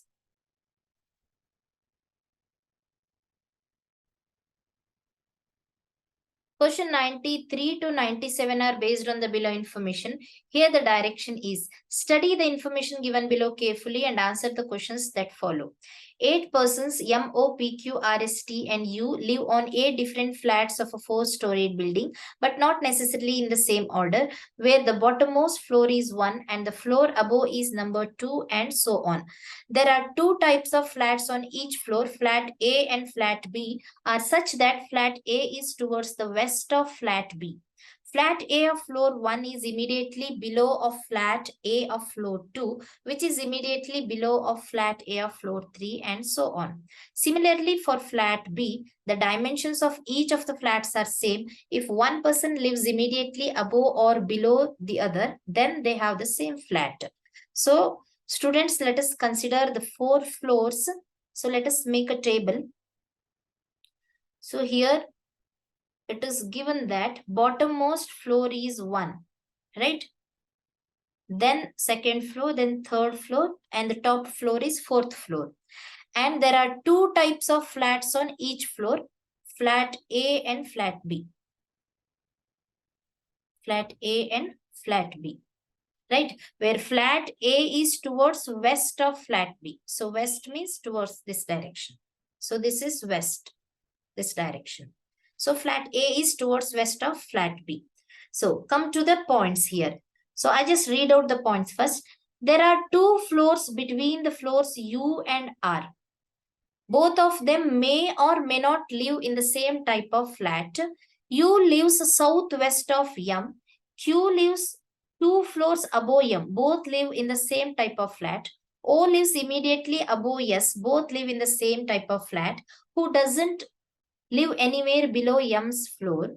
P doesn't live on a floor above M. So based on these points, so let us start one by one. So here, U lives southwest of M.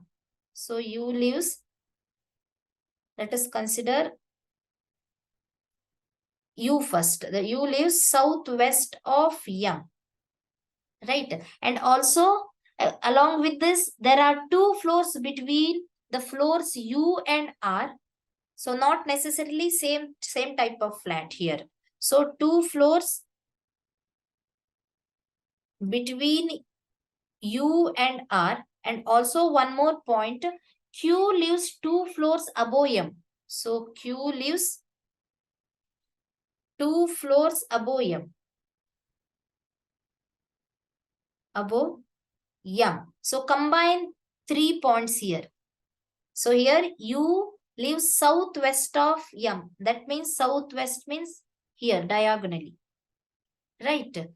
So and also two persons or two floors between U and R. So if U lives on the first floor of flat A and M lives on the second floor of flat B, then direction of U becomes southwest of M. Right? Therefore, first condition satisfied.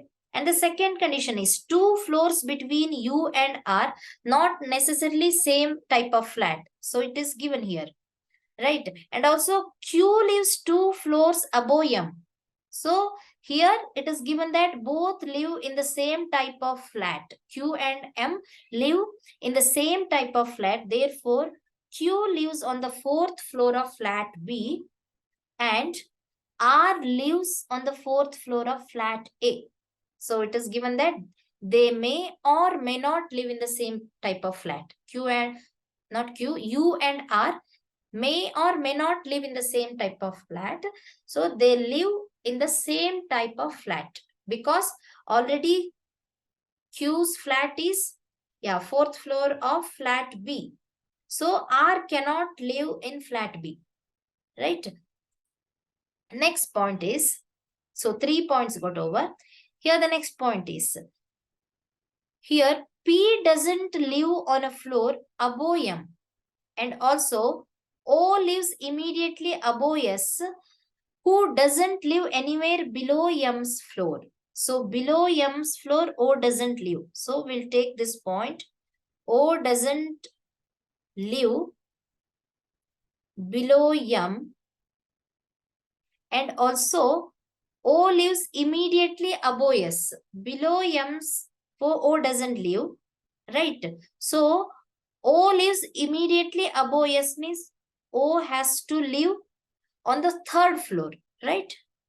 O has to live on the third floor of flat A and S has to live on the second floor of flat A.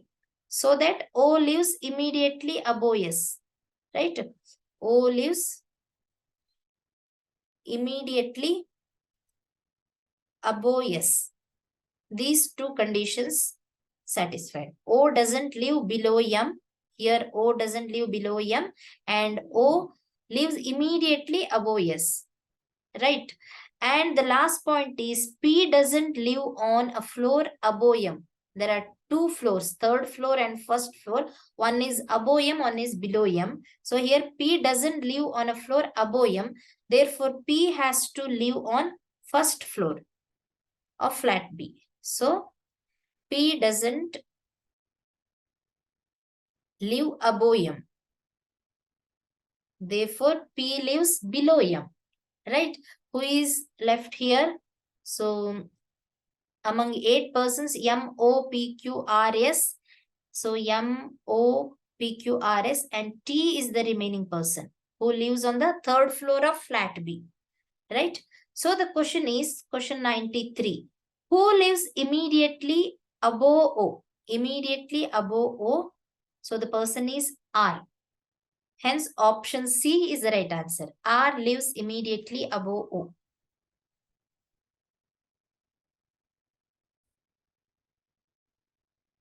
Question 94. How many persons live below Q in the same type of flat? So, Q lives in flat B. So, in the flat B, there are 3 persons, right? Live below Q. Therefore, option B is the right answer.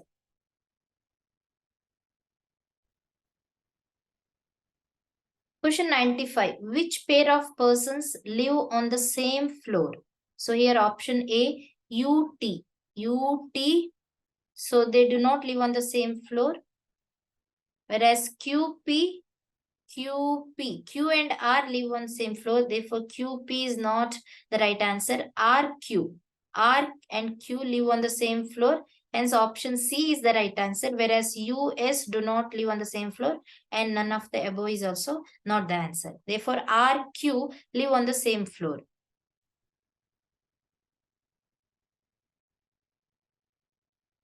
Question 96. Q lives in the northeast of. Northeast means, so this is north east direction. So Q lives in the northeast of, so OMTR. Here the right answer is O. So northeast of O. Right. So this direction is northeast. Whereas M, so M lives here. So with respect to M, Q lives in the north direction. Right. So with respect to T also, Q lives in the north direction. With respect to R, so with respect to R, Q lives in the east direction. Therefore, so Q lives in the northeast of O. Hence, option A is the right answer. So the remaining are false.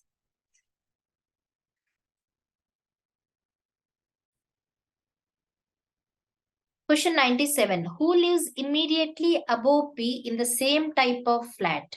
So here P lives in flat B. So immediately above P means M. So M lives immediately above P in the same type of flat.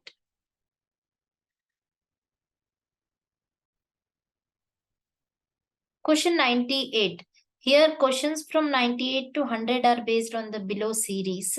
Here the direction is study the following series carefully and answer the questions given below. So the given series is like this. Here the question 98 is how many vowels are there in the given series which is immediately followed by a letter which comes after M in alphabetical series. So here there are 2 parts. Here first part is a letter which comes after M in alphabetical series is N. So we'll write it. So a letter which comes after M. Which comes after M in alphabetical series. Alphabetical series. That means in the original alphabetical series A, B, C, D. So in that the letter which comes after M is N. Right. Here the question is second part. How many vowels are there in the given series which is immediately followed by the letter? The letter is N. Right. So the number of vowels immediately followed by N. So in the given series, so there is only one N. Right. So here the vowel is I which is followed by N. Right. Therefore, 1 is the right answer. Option B. So here I is vowel followed by N. Followed by N. So what is N here? So N is a letter which comes after M in alphabetical series. Right? Therefore, option B is the right answer. There is only one vowel, that is I, so which is followed by N.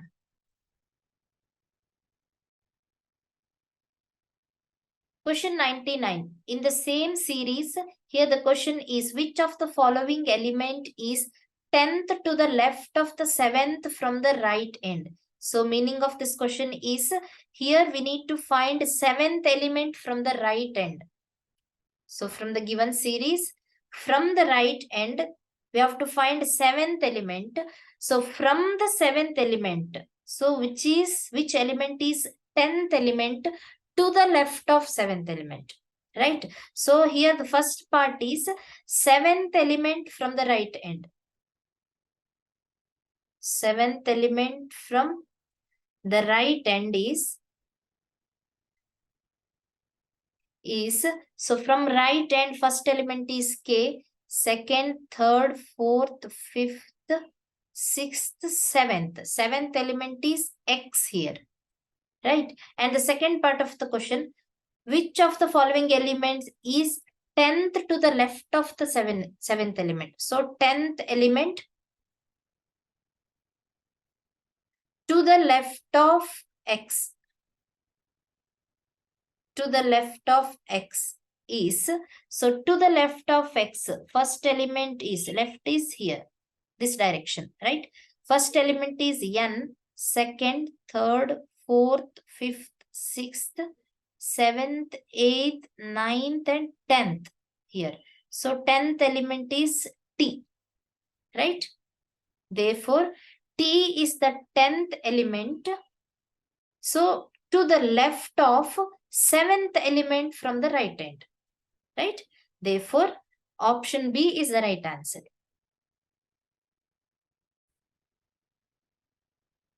Considering the same series, question number 100. If all the vowels in the above arrangement are dropped, then which of the following element is 10th from the left end? Here, all the vowels in the above arrangement are dropped. So I'll write, if all the vowels, they are A, E, I, O, U are dropped. So the new series becomes, new series will be, here in the given series, O, E, U, A, and I. These are vowels. So if they are dropped, new series becomes, first element is M, F, J.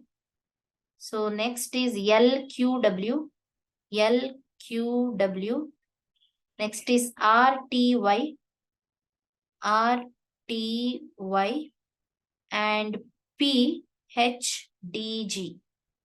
P, H, D, G. Next is N, X, Z, C.